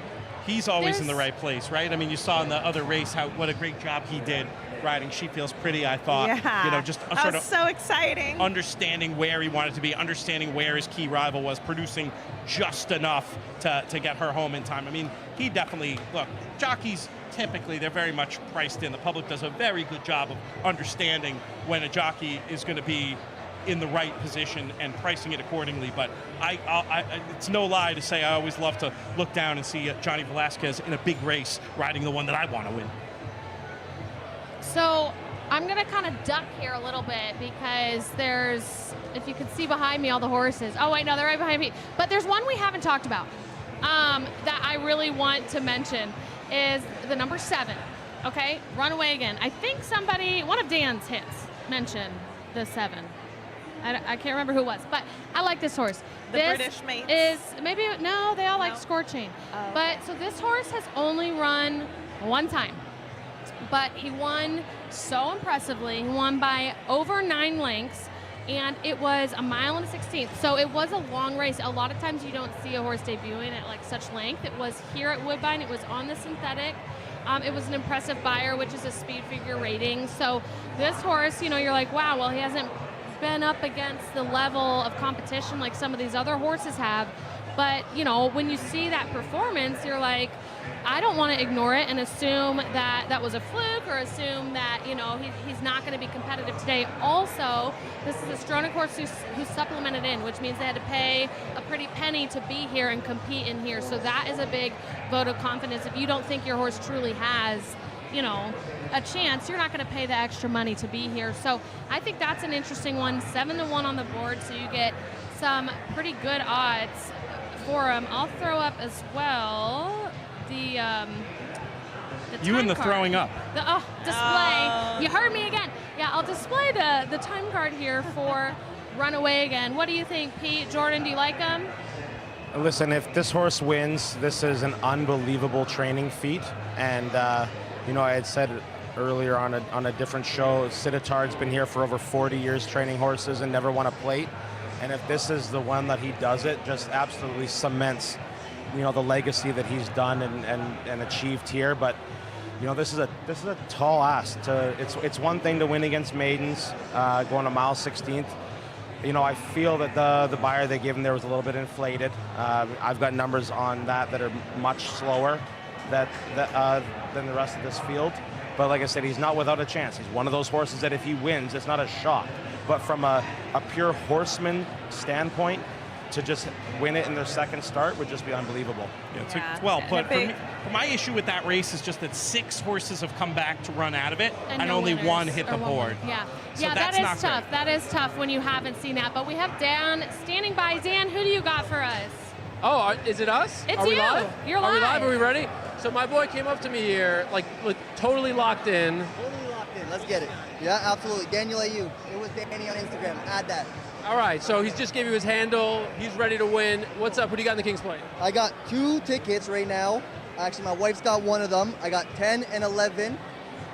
We're going big. We're going Tom's Magic. Tom's Magic. That's who we're going. And the favorite. No time, and Tom's Magic. Betting heavy. Big money. Yeah, absolutely. We're up. So, you know, we're going to keep it that way, hopefully, and good vibes all around. We got the King's Plate up next, and we out here. We out here. We're out here. 10, 11. All right, my guy, who you got? We got lucky number 7 for the win. And then we got the Notorious Gangster, and he's going to be coming in for their show. So we just need him to the top 3. All right, we got 7 and 3. Nice. Runaway Again, Notorious Gangster. Oh, yeah, you're on live, man. Let's go, baby. Oh, let's go. What's up? All right. Inception, double live. Double streaming. All right, let's do it. We're going to ask a few more people here. Wait, what about his Guys, what's fashion? up? That We're is live. stellar. It's a live stream. Don't stress out. It's good. Who do you got in the King's Plate? 12. The ghost one. The Ghost one. Sedbury's Ghost. 12. Yeah. She's from Sudbury. No, I got the 6. From British Columbia, Vancouver Island, Lake Couches. Baby girl, it's gonna be no time. Last year was Caitlin the Greatness. this year it's going to be No Time. It's going to be the girl for the next 5 years. Wow. Oh, You're man all who about the believes in girls. girl power. All right. Man, he loves his ladies. No Time is his pick. All right, you had number 6. Why number 6? 30-1 favor? Yeah, he's 30-1. We got to bet 30-1. You Out of your mind? A little bit. Unplaced in But 3 let me stakes tell you, the attempts. payday, we're so. going right to the Hockey casino fan. after. All right, we're going to put it back into the casino. How about here? Who we got? I got the number 2 horse. All right, number 2 horse is William T. Why William T? I don't know. All right, that's a great reason. Yeah, that's the T. Why not? I like it, but you guys are doing long shots. I like that. 22-1. Who do we got? Aubrey Mitchell. Wait, what is that? Which one? Okay, 6-1. We got a couple of Sedbergs goes. 12 all day. The 12 all day. All day. A confident. Wait, I'd love to for her That would be awesome. at the racetrack for many, many years. Barbara Minshall, the 12 horse Sedbergs goes. Hold on. The question we have for Woodbine is, do they have enough money after we win to pay us? That's a very good question. What are you drinking? We're drinking the Ovid. All right, give me a sip. All right, let's go.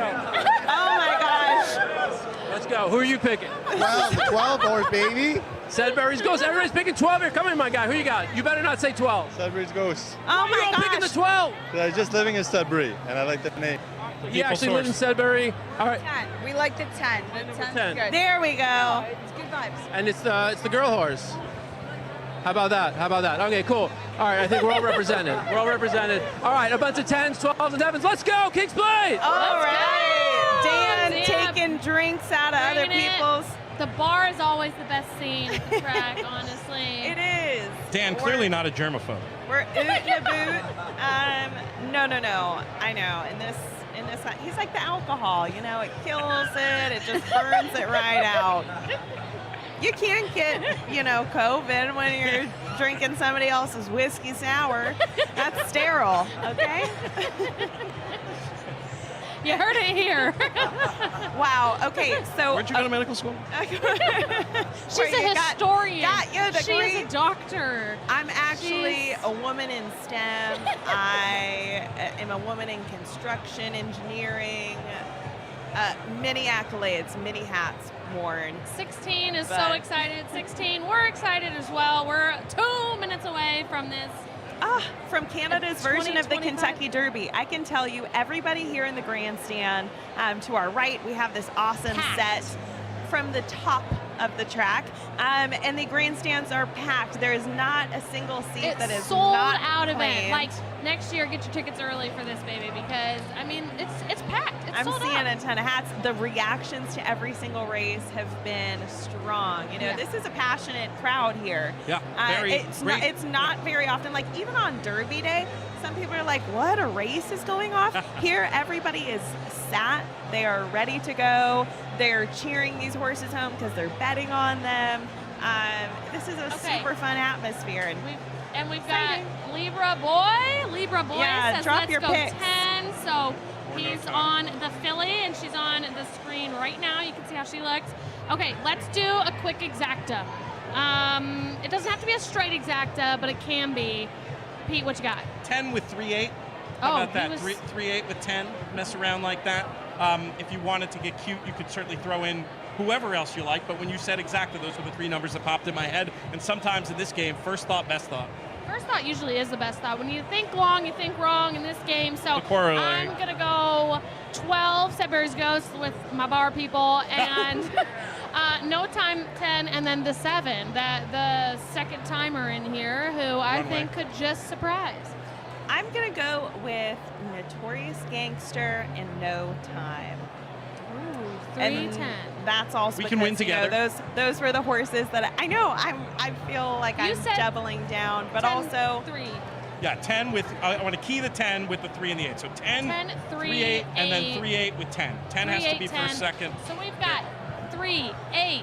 Wait, 3, 7, 8, 10, 12. So 5 horses. Honestly, Box 'em all. Box them all. and I feel like I would do maybe like a show bet on the 4 Scorching. I feel like I could see him getting up into the top 3. Kamak says, Canuck says Tom's Magic for the win, which we had them interviewed earlier, CJ Thoroughbreds. That's what Lindsay likes in the back here. She's giving a thumbs up for Tom's Magic. That would be great. Did CJ tell the story about how they thought about the King's Plate as far back as the sale with Tom's Magic? Wow. Like that's our King's Plate horse. So that made me feel better. I was wondering, like, sometimes when you start at a mile and a 16th and you always run long, it's like, well, what's going on there? Is there some reason why the horses only run at this one distance? In this case, I think it's just a case of intent. This has been the goal since day one. And so, how incredible is it to have one? Okay, horse racing is hard. It's hard to get your horse to the race. And it's hard, unpredictable. and you don't know. They might suck. You might have all these hopes for it, and they look great, and they're correct. They have good confirmation, and they get out there, and they're just not good. You just don't know. It's a tough sport. So having a goal, getting to that goal, and the goal being the King's Plate is pretty so awesome. So I mean, just being here for them today is a dream. It's so exciting.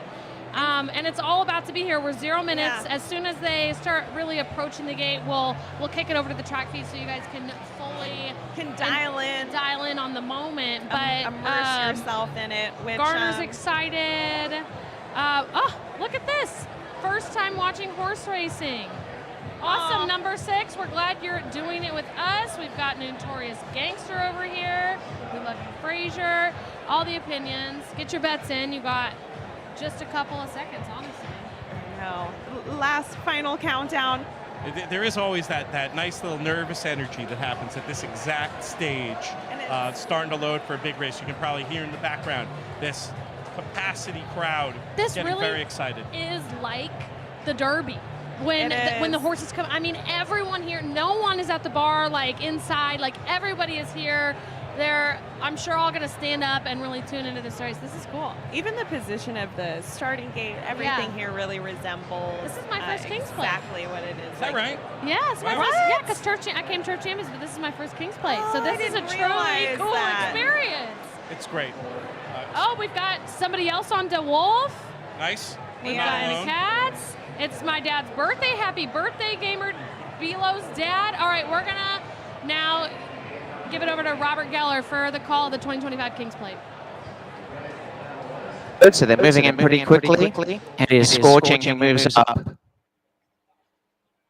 Watsonville Red now settling into gate number 9. Jose Lescano with Scorching further across. It is no time, the filly is right. Tom's Magic goes in. Mythical Man is set, stepping back for the start. Faber is in, the last move up will be Ashley's Archer. Sedbury's Ghost moves up. Stand by for the start of the 166 King's Plate. All in. Locked up. They stand. And they're off. And as they break, pouring out was Ashley's Archer, but DeWolf began sharply, just away is Scorching, and showing up on the inside, Mancetti. Scorching, DeWolf, Mancetti away from the inside. Ashley's Archer trying to settle on the outside. Plenty of room in the center for Mythical Man, and no time as Notorious Gangster is next on the inside.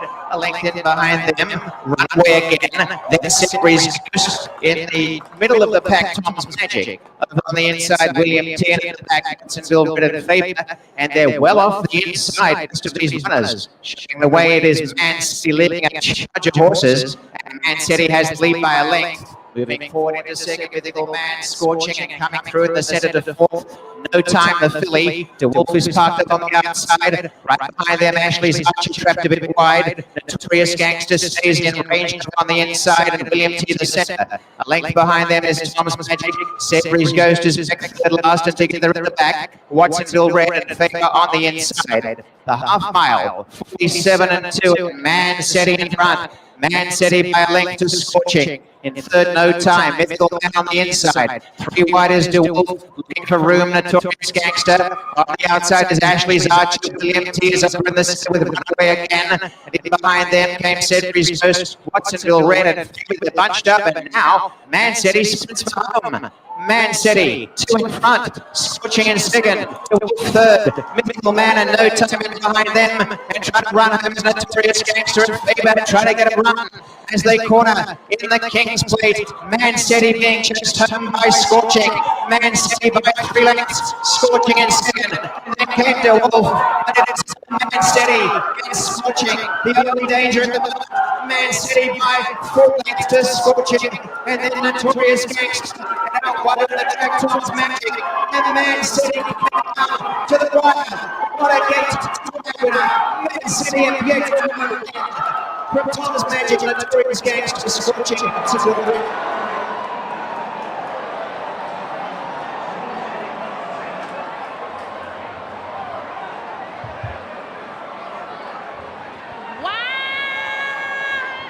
And at the 11th hour, the pick from Ben Kudla. We got to shout out Ben Kudla right now. I'm all disheveled here. I know. Right at the end.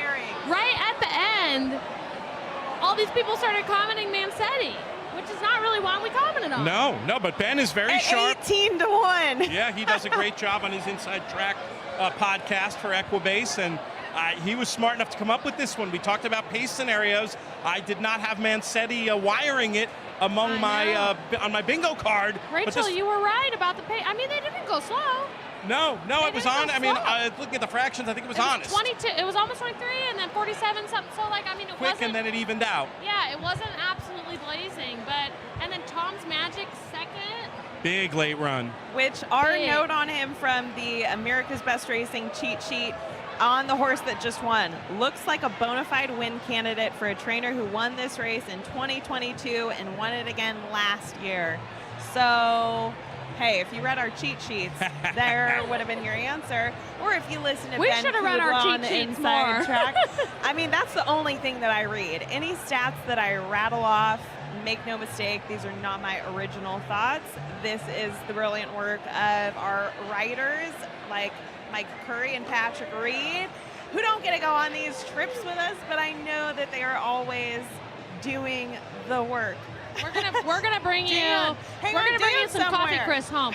Is Dan ready? Dan's ready. Dan's got somebody standing by. Let's go. We've got Kevin Attard here, winning trainer of King's Plate winner Mancetti. What was that? That was something else. You know, this horse is really trained really well. You know, he's beat all the kind of heavy favorites, all the talk. We elected to give him 7 weeks kind of for going to this race fresh. It was never a matter of talent, whether he could get the distance or not. And Pietro Moran just gave him a brilliant ride. You know, for an apprentice rider on the biggest stage, what can you say? It was a flawless trip. They're all special. You've been here before. What does this one mean to you?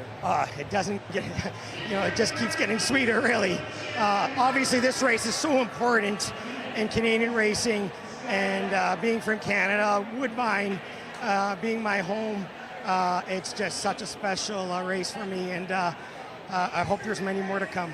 All right, we love it. Get with your owners, get with your horse. Enjoy. Congrats. All right, there you go. Kevin Attard wins another King's Plate. Nice job. That is phenomenal. And we were just in his barn the other morning. He had a number of horses in this race, and I don't know that this one was hailed as, you know, the main pick. But you hear that all of the time. A lot of times if there's multiple, you know, Chad Brown horses in a race, it's like, don't bet the favorite Chad Brown horse, bet one of the other ones. Or with like a Todd Pletcher, this happens. But we have, like, you know, he's such a Moran doing so well. He's so well as a jockey. Such a great guy. Lindsay, you can probably speak about Kevin, the trainer who just won better than any of us, as the resident Woodbine and Canadian on set. Here for a pair of people in Kevin and Pietro. Pietro's had a hard go a little while ago. He had a really serious injury. He's bounced back. He's still an apprentice rider. He's probably one of the nicest human beings, coming from one of the loveliest families you will ever meet. And he just went to the front and said, "Come and get it, boys."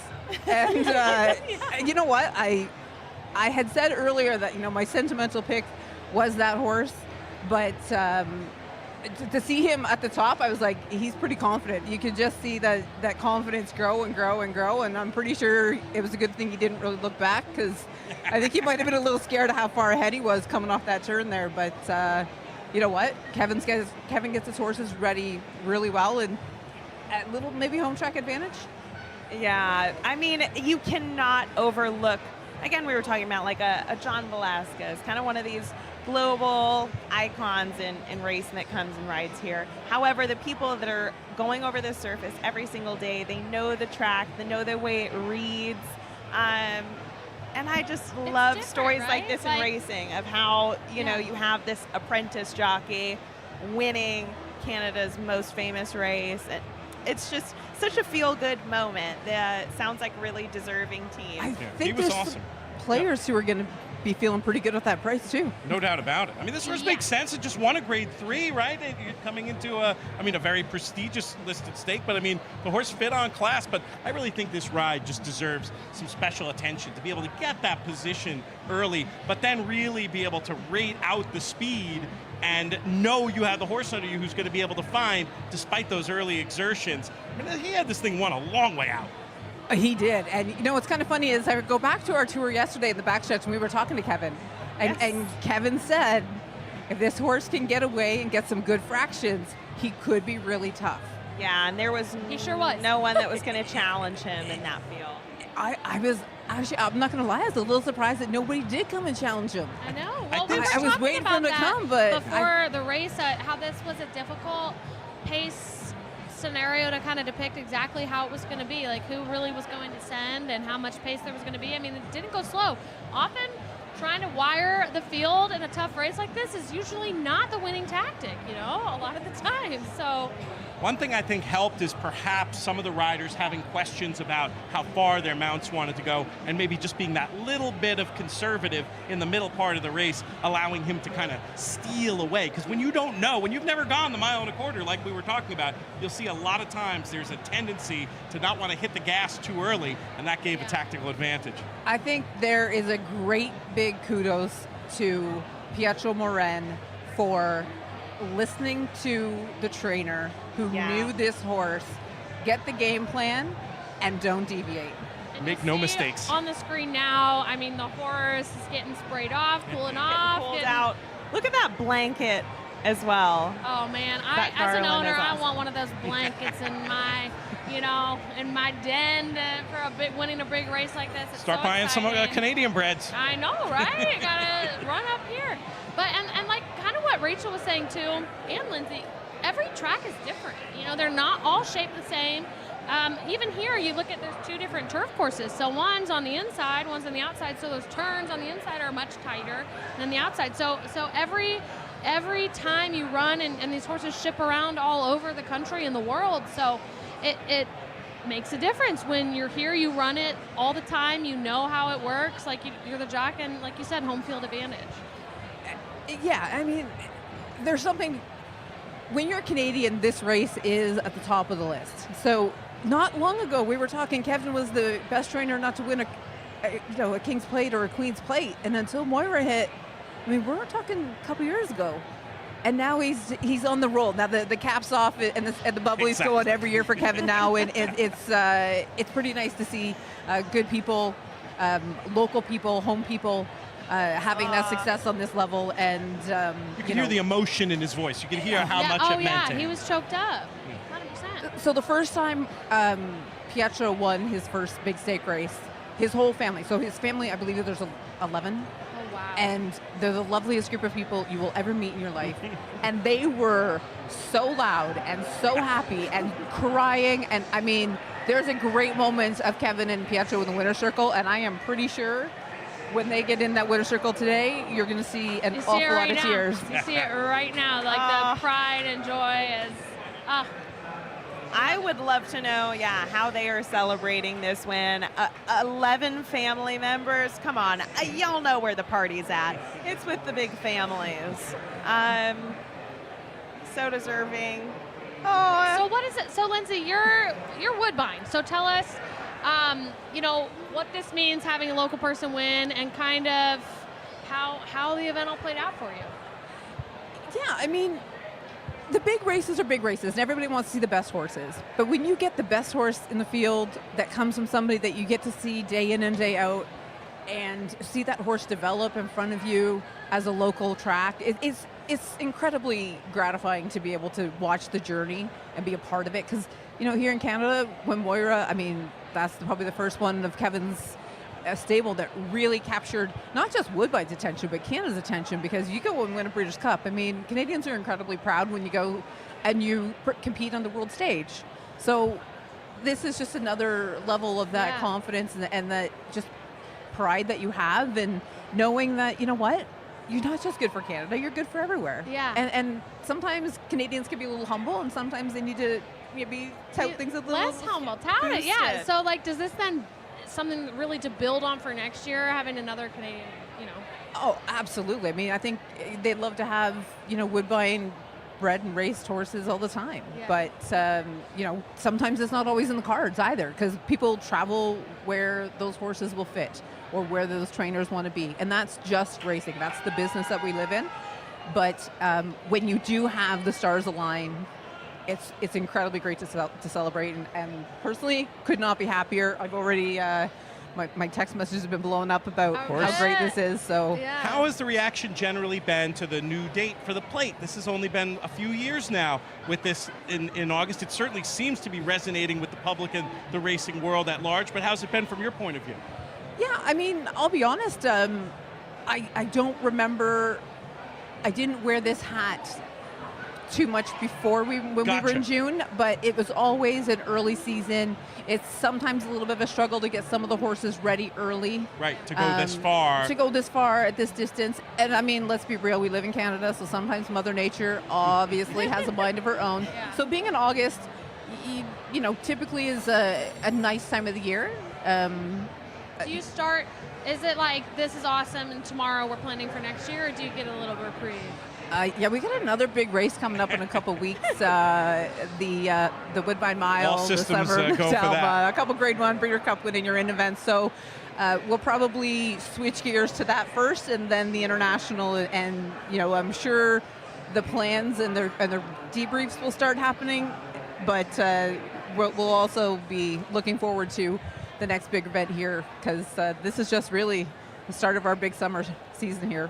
Yeah, that's such a great weekend of racing. If I mentioned it before, but I'll mention it again. If you're thinking of coming to Woodbine Mile is just fabulous racing and a great time to be in the city. It is a great time to be in the city, and the fall in Toronto is stunning.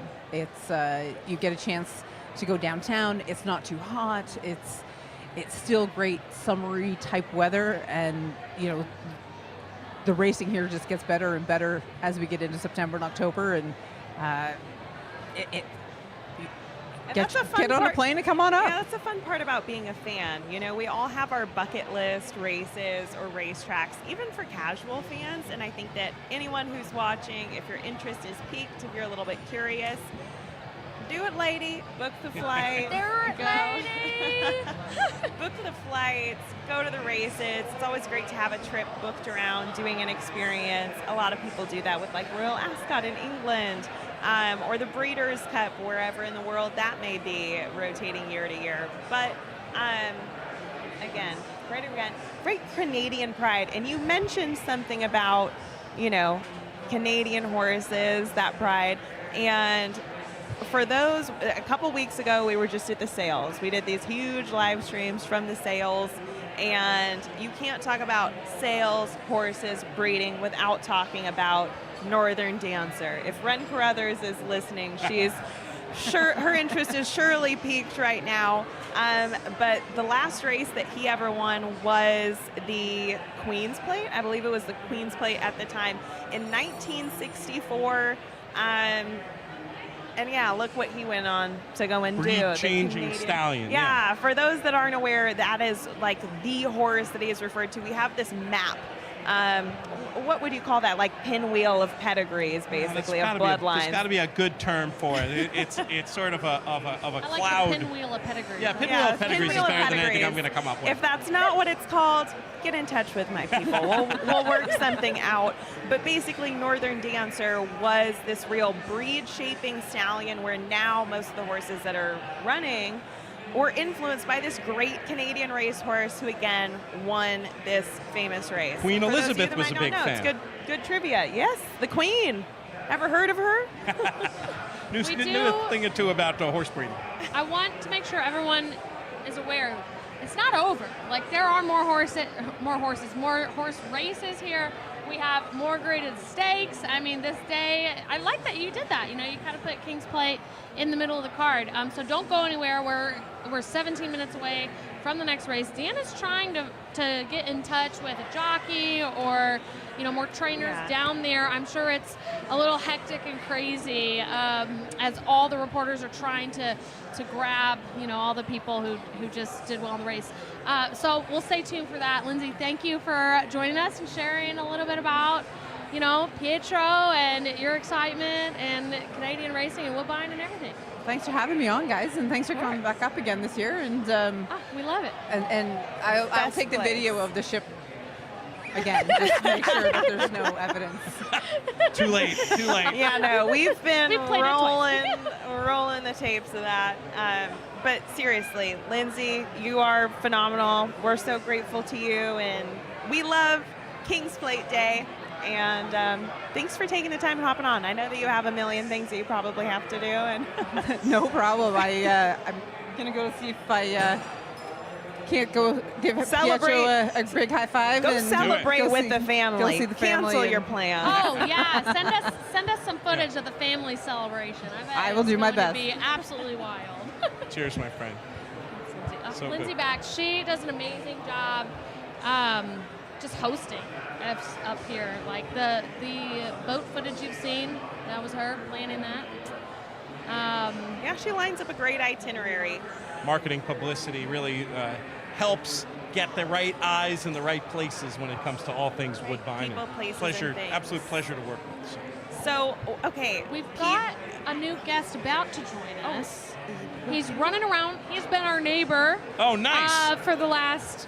Well, honestly, he's a total champ. He's been going since the first race of the day. We started at 4. He started at probably 12:30. That's crazy. And he's the only one here on the set in Spanish. This is... Oh, and the fan. I love it. Whose fan was that? Somebody left the fan. Okay.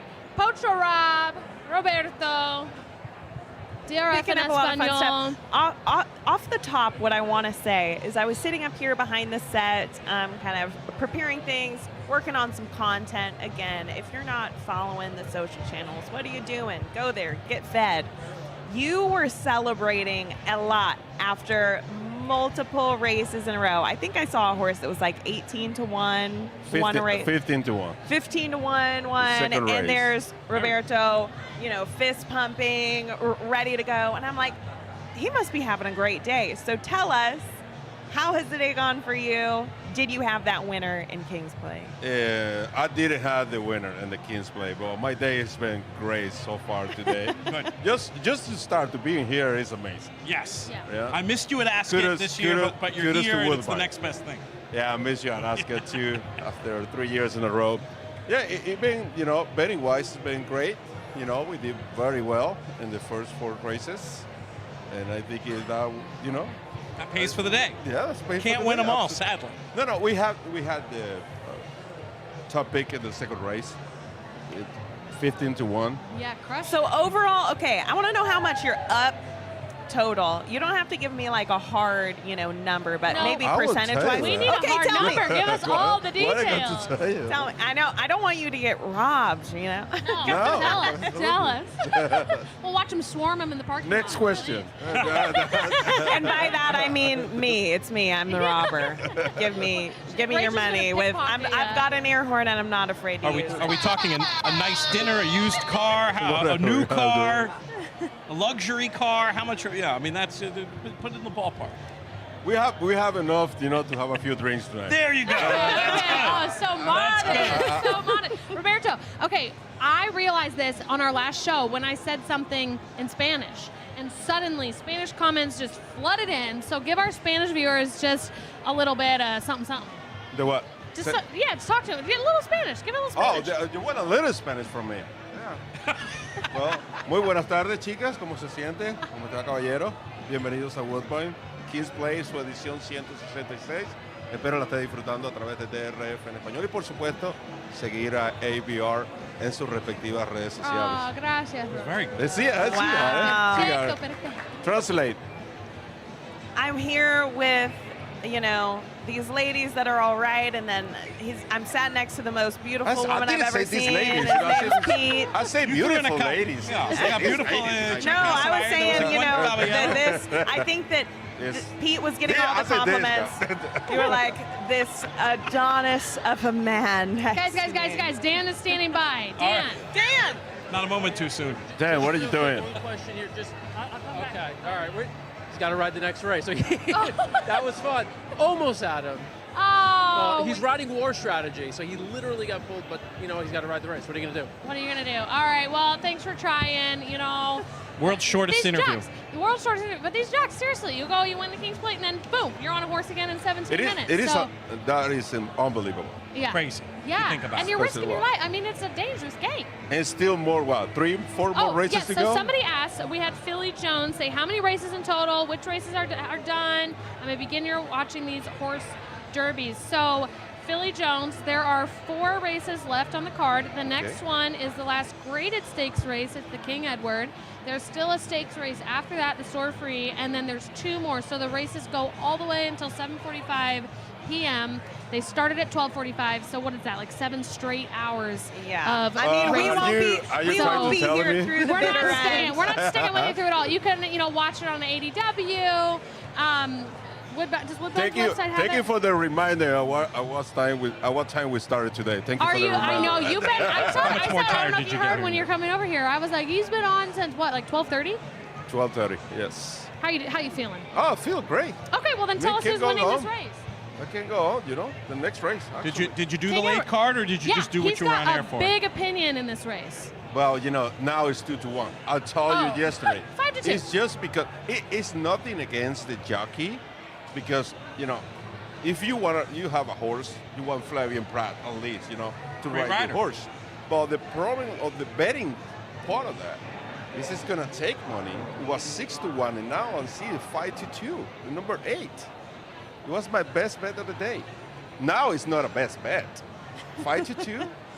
That's short enough into the teeth of some of these runners. I call it top pick, and we can argue about that. To me, best bet is the highest when you get the highest ROI. Well, you already had that with the 15-1. Well, but it wasn't my best bet, but I wanted to.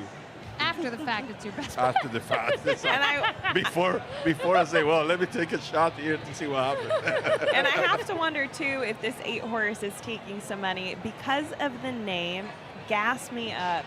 Which, okay, are you familiar with kind of lingo, Gen Z lingo? Do you know what Gas Me Up means? No. Go ahead. She'll explain it, and then you can translate it in Spanish. Like a So basically, Okay. imagine I am taking pictures of Alexa, Okay. and I'm like, okay, girl, work. Okay, yeah, turn your shoulder like that, flip your hair, work. She'd say, gassing me up, girl. You got to stop gassing me up. It's basically when you girl, hype look somebody. So fire. So- Look at her. Look at her work that photo. Gas me up. Or if a guy has been working out and he pops a new arm muscle or something out, gets a 6-pack. I did on and the boat another, last night. and another guy's like, bro, you've been working out, and he's like, gas me up. Gas Okay, me up like so that. what would that be in Spanish? All right. Go ahead. No. Just I want say you to do you it. will say it in I Spanish. want you to do it. You understand that you have both sets of knowledge here. I do speak on the Spanish, but gas me up like. Well, you can't say. I mean, I don't know. Like, She's I just really don't stumped. know. Like. Gasolina, Yeah. Poppy. There you go. Gasolina, Poppy. We'll leave it at that. I would No, say. he's ready. I would He's say. ready. Yes, Ready? no, I mean, it's the rider. Rider. That's why I'm taking the money for the rider. You're talking about the money, or you talking about the meaning? Money. The money. Well, Flavian riding that 8 horse, and then the winner of the King's Plate is riding the 10 in this war strategy. This is, context of being an athlete, specifically being a jockey. So say that you're a football player, right? You go into the Super Bowl, you lose that game after having huge expectations that you would those guys might be sulking for weeks, if not months, if not a full year on end, and it can like affect them, you know, long term. A jockey, you got to be a goldfish. You had high hopes in this $1 million race that just went off. Every single person that rides one of those horses, and it's the same with the Kentucky Derby or a Breeders' Cup race, you know, you fully believe this could be me, I could win, and it's so much on the line. One wins, there was just 12 losers, and nearly every jockey that rode in it is riding back immediately after. You don't get a soul. Downs are more, you know. Like don't get a soul. Pulling that rope, just being steady. I think the thing that I think is the most interesting about it is if you lose. Wait, I know, Roberto, I know you have to go. Oh, Right? we gotta can go. Can we have you another minute? It's 6:05. No, I got a few more minutes. Okay, you, okay, you want to keep me on? No, we want you. We want you. As much as we can have. I got no problem. To button up that point, if you lose a race, I think you just need to flush any negative emotions and get back to even. You have to. If you win, I think you want to try to carry some of that confidence with you. That's Oh, fair. That's fair. mojo. Gas yourself up. I was when you said, you know, you got to Gas lose the me negative up, energy. Gasolina, papi. Gasolina, papi. Gasolina, yeah. Much needed. I love the there. It's epic, but no. So Pete, you said something about you know, get rid of the negative energy, but carry forward the positive. When you were halfway through that, I was like, just like betting, but when you're betting, if you win, it doesn't mean go ham, right? Like you gotta let it go when you lose, and then stay steady when you win. You don't want to go crazy when you win. You don't want to think, oh, now I can't lose. Yeah. That'd be a huge problem. But at the same time, there is something, that idea of, hey, I'm seeing the ball well. I'm in tune with what's going on. And it's okay to let out Can't the gas wait to a hit little. again. Yeah, You know what yeah. I mean? Because Racing is streaky. I will say, I think betting can be a little bit streaky. You know, there's times when you're just tuned in, you're seeing it right, and you just hit. But you can't go crazy. I mean, the idea of, hey, I'm now going to bet 3 times as much as I was, that's not going to work. Right. But I don't mind at all being a little bit more aggressive when you're in tune with what's Parlay. going on around you. Yeah, you can parlay a little. Oh, we got Dan standing by. He's got somebody for us. I mean, I don't, but I can. Oh. I can. Hey, how are you guys? How did the King's Plate go for you? That's very exciting. Well, you know, we win, we lose a little bit of everything in the middle, I would say. Are you still betting, or are you finished now? Oh no, we are still betting. Well, we're here for betting, so you know. Who are you betting? I don't remember. Well, we're literally like trying to pick from the grids, and then we're just guessing one random, like that we know about the jockey on stuff a little bit. But other than that, we're not the best person to ask that. Hey, you should tell them to do the gas me up. The gas me up, exactly. I can't even hear what you guys are saying, but I don't know. Gas me up, Dan. The 8. Gas me up? Yeah. Gas me up. I don't even know what the hell they're talking about. But Oh my gosh. Gasolina Poppy. Gasolina, Poppy. what race is that? This race, number 8, Gasolina. Gas me up. Oh, is it 8 horse? Yeah. They said bet the 8 horse. The horse on the which race? 9th race or the 10th? This one right This here. is the 10th. This one right here. Oh yeah, we bet on that one, yes. There you go. There's your answer. There you go. I told you, girls. All right, would cheers. know. By the Gas way, me I'm up. not drinking 2 of these. One is for him, the videographer. So, cheers to you. Well, Dan, when you come back up here, bring us some drinks. I mean, I only have so many hands, you know. Oh, so how are we doing? excuses You for all right? everybody. All right. You go. I could tell. You're having one of those days. Me too, man. Me too. I feel How are we doing over here? Anybody making money? I'm doing all right. Yeah. Who do you got in the next one? Oh, nobody. What do you have in the next one? I am not sure, but I think I might be picking Wyoming Bill. Wyoming Bill, the Going 4 off the horse. name. All right. They keep saying on the set. They keep saying bet the horse. Gas me up, I like the name. There you go. You never know, it might be See? part of my trifecta. You have any luck in the King's Plate? Did. I picked the winner. What? So I made just under $100. Very happy with my 5. All right, let's go to the bar. All right. All right, guys, I'm going to leave these poor people alone. They've made their money. They want to have a drink and relax the rest of the way. Let's finish the show with you up there. Thanks, Dan. All right. Roberto, we're going to swap you out here for Sean, but give us some final thoughts. And now that I'll tell you, gas me up, girl. Gasolina Poppy. Gasolina, mommy. Oh, Gasolina. Let's with Sean Patrick Nolan getting on set, and we're only 8 minutes away from Grade 2, King Edwards. The last stakes race of the day, which again means graded. just a little bit, I yes, got it. graded stakes race of the day. So a little bit more quality competition is usually what comes with that. Pete, what I like should a people price. do? What should people do at home? I like a little price in here. The one Piper's Factor, I think, is interesting. Oh, we just yeah. saw a number one runner take advantage of some speed and run well, and I'm hoping we might see similar from Piper's Factor in this spot. It's possible War Strategy might decide to go to the lead. In that case, I'm just hoping Piper's Factor can get a good position going forward and maybe make a good run stalking that rival. I think 9-1 is a little bit too big a price on that one. This is my pick too. You know, it was on the Kings Play Trail last year, but was sent to the turf to win in Toronto, and you know, has yet to win in 2025, but was competitive and tries at Keeneland and Churchill Downs. Like you said, can be sent, has potential to wire, and we just saw that. So also my pick. What were the morning line odds on this horse? Was it this high? Guessing was a little lower. Morning line 8-1. Okay, so right around there, but 9-1's great. Sean, what do you think? Oh, I like Dresden Row here for Lauren Richards and Ryan Munger. Oh, hang on, that's a scratch. It's a scratch? Yeah, Yes, the 5 that is one a can't scratch. win. Yeah, well, so that's a guarantee. I actually have a long shot pick here then. Wyoming Bill for Catherine Day Phillips and Jose Lezcano. I happen to be wearing her cap right now for good luck. Oh. This horse So has number been 4. Yeah, number 4. This horse has been multiple success on both synthetic and turf. And I love Jose Lezcano.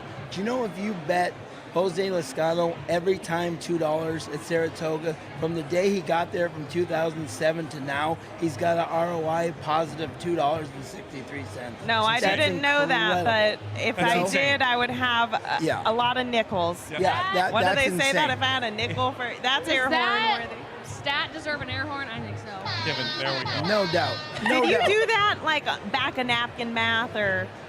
I assume that's from a database. You didn't calculate that yourself. I did myself, every one of them. No, I got that from the database. Exactly. You do have the He's actual got a physical chalk- paper. A here. chalkboard and a ledger. Yes. You know, in if his you room. if you told me you did it yourself, I would have believed you. Yeah, exactly. I'm going with that. Need a green visor, not a baseball cap to pull that off. We should talk about the favorite here, or the horse that I think should be the favorite, maybe is the favorite now. The 3. Cruden Bay. This horse is going to be rolling late, and is another that I'd want for exactas or some sort of saver. I mean, 2-1's a decent price on this horse. He has an advantage, I think, in terms of the numbers. We're on the same wave. Good. What's your third? Because we have the top 2. 8. Gas me up is my third pick. Roberto's pick. I'll row in with that Wyoming Bill as a long shot idea for third. I've heard a lot of sharp people give a shout to that one. I'm mainly going to play around with those other 2, but I like that idea of the 4, and then it'll just be hilarious if Gas Me Up wins after all this talk about the horse and the name. Everybody needs to put at least a $5 bet on Gas Me Up at this point, because you're going to hate yourself when the horse crosses the line. But no, Cruden Bay, you're right, has won 2 and 3 against Stakes Company. Won the Connaught Cup after a long layout, and just made the field that day look like they were standing still. So I think he needs some pace to put some pressure on the front runner in here, but yeah. If that comes. Not great odds, like you're saying. It's the favorite, 2-1. Not horrible, though. Not horrible. It's not like a 1-9 favorite Right. who's. In sports betting, think of it in sports betting terms, right? Like plus 200, that's okay. Yeah. It's not like betting a minus 500. You're up plus 200, you're okay. Absolutely. Sean, I want to know what your favorite bet type is. I'm generally, especially in big fields, I'm the cross better. Like a cross. If I can Explain get it if I to can us. get a good 8-10-1, shot. Like I generally don't bet across in like 2-1, 5-2. Across the board, across the board, win, win, place, play, and show. So if I can get a good 8-10, well, like perfect example here, Wyoming Bill. Right now sitting on the board at 9-1. That's worth a cross bet, which is win, place, and show. Because I think even if the horse comes in second or third, you still get your money back if you really like the horse, and I think that's value. So I'm more of an exacta, cross better.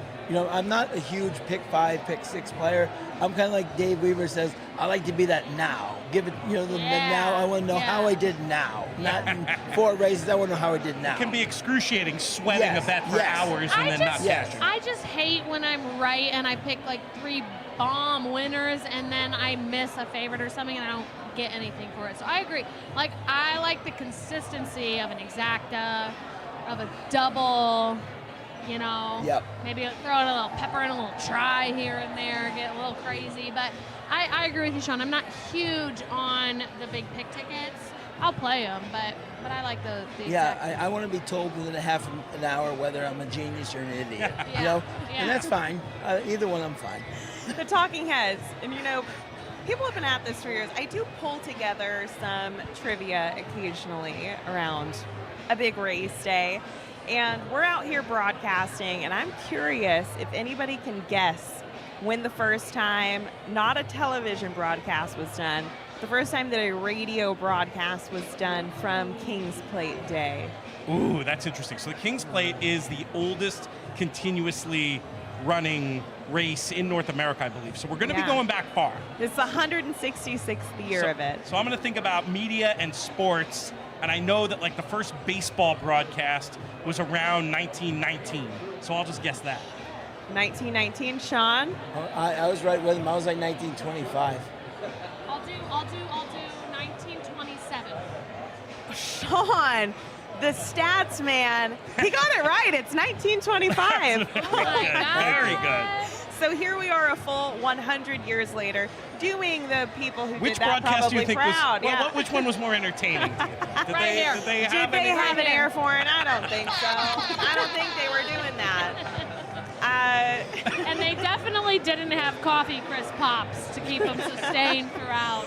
It's like a Whopper with extra layers. This is much better than a Whopper. Canadian candy. I'll tell you what, we had something at a baseball game. I'm a big Swedish Fish fan, and what we had, I think it was called like a Maynard's. We don't know what the brand was. Shoot, do we? We don't know what the brand was, but I was like, we have to buy these.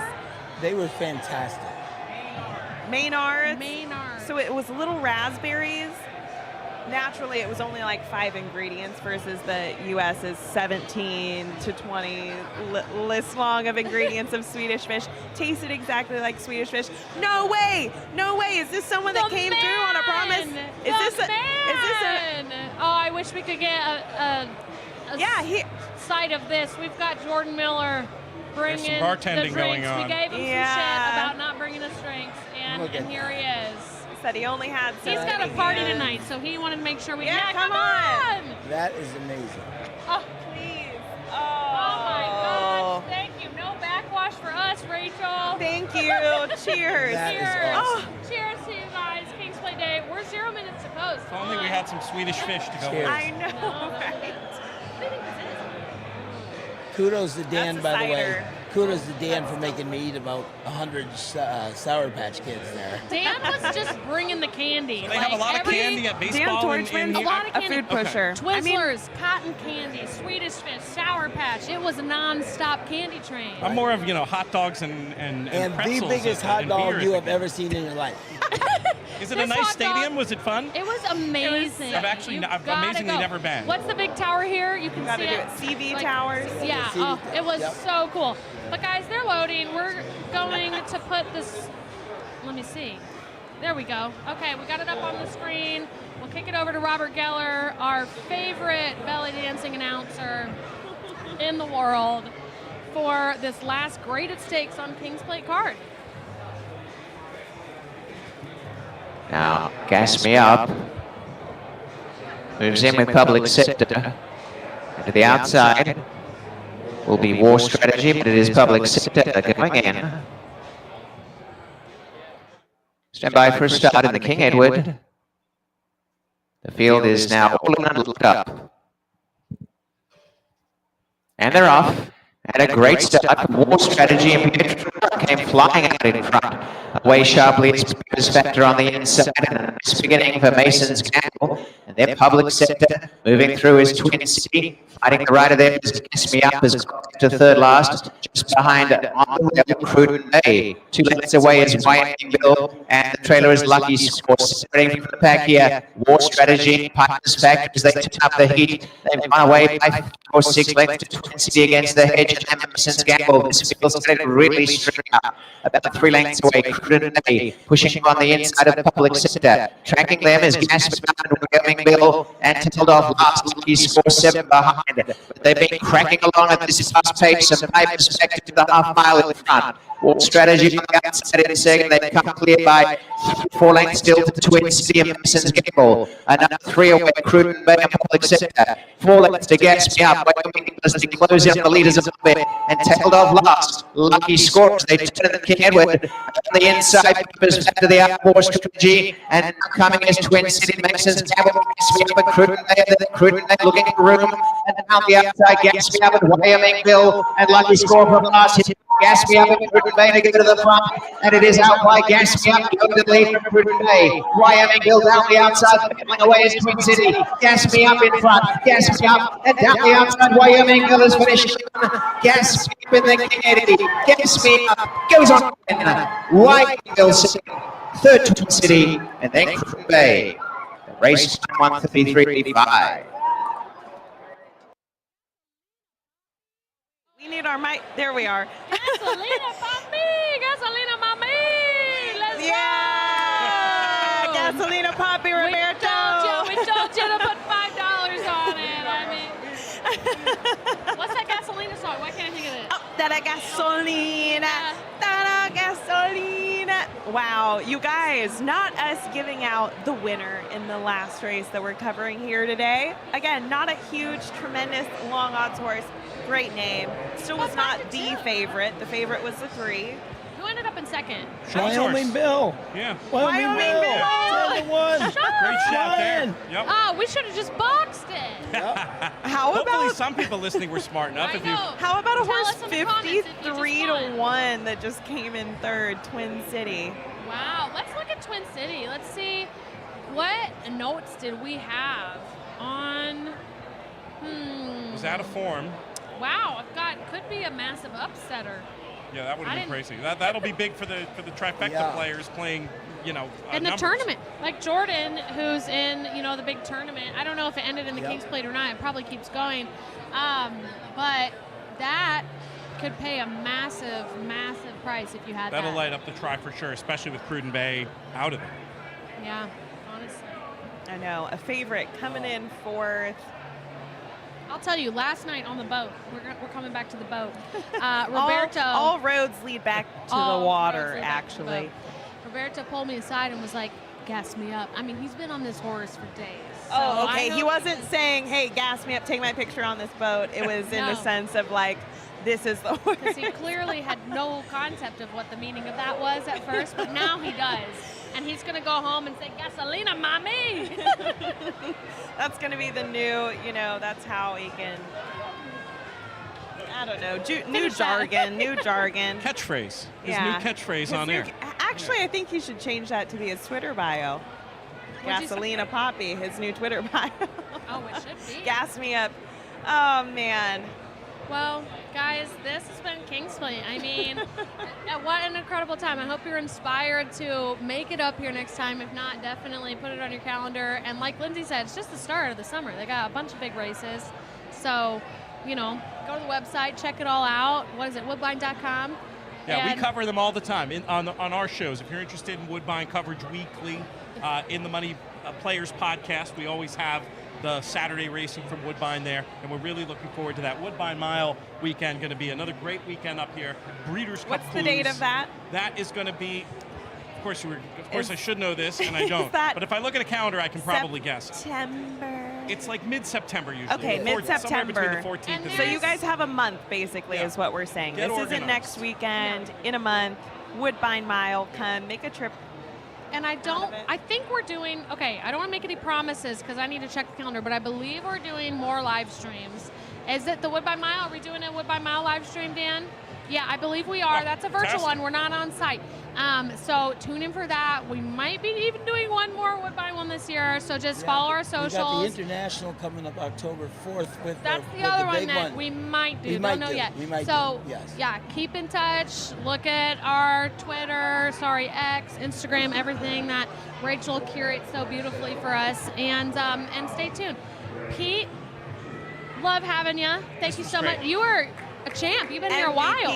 Pete hung out with us for a long time. Sean, let's give him a round of Always applause. a pleasure. Always and a pleasure. Always a pleasure. Anyone who was a guest on the show today. We had a lot of fun You guys make it characters fun. and crew. You guys are and rock Dan, stars. props to Dan doing the Rover Cam. Dan, the man. getting the winning trainer after the big race. That is pretty ballin'. We got Greg, we got JD, we got Alex, all behind the scenes making it happen. And in the field today, we had Olivia manning all of our social Good job, Olivia. channels. This was Olivia's first race doing that. Woohoo! She's saying, what are we cheering for? We're cheering for you, girl.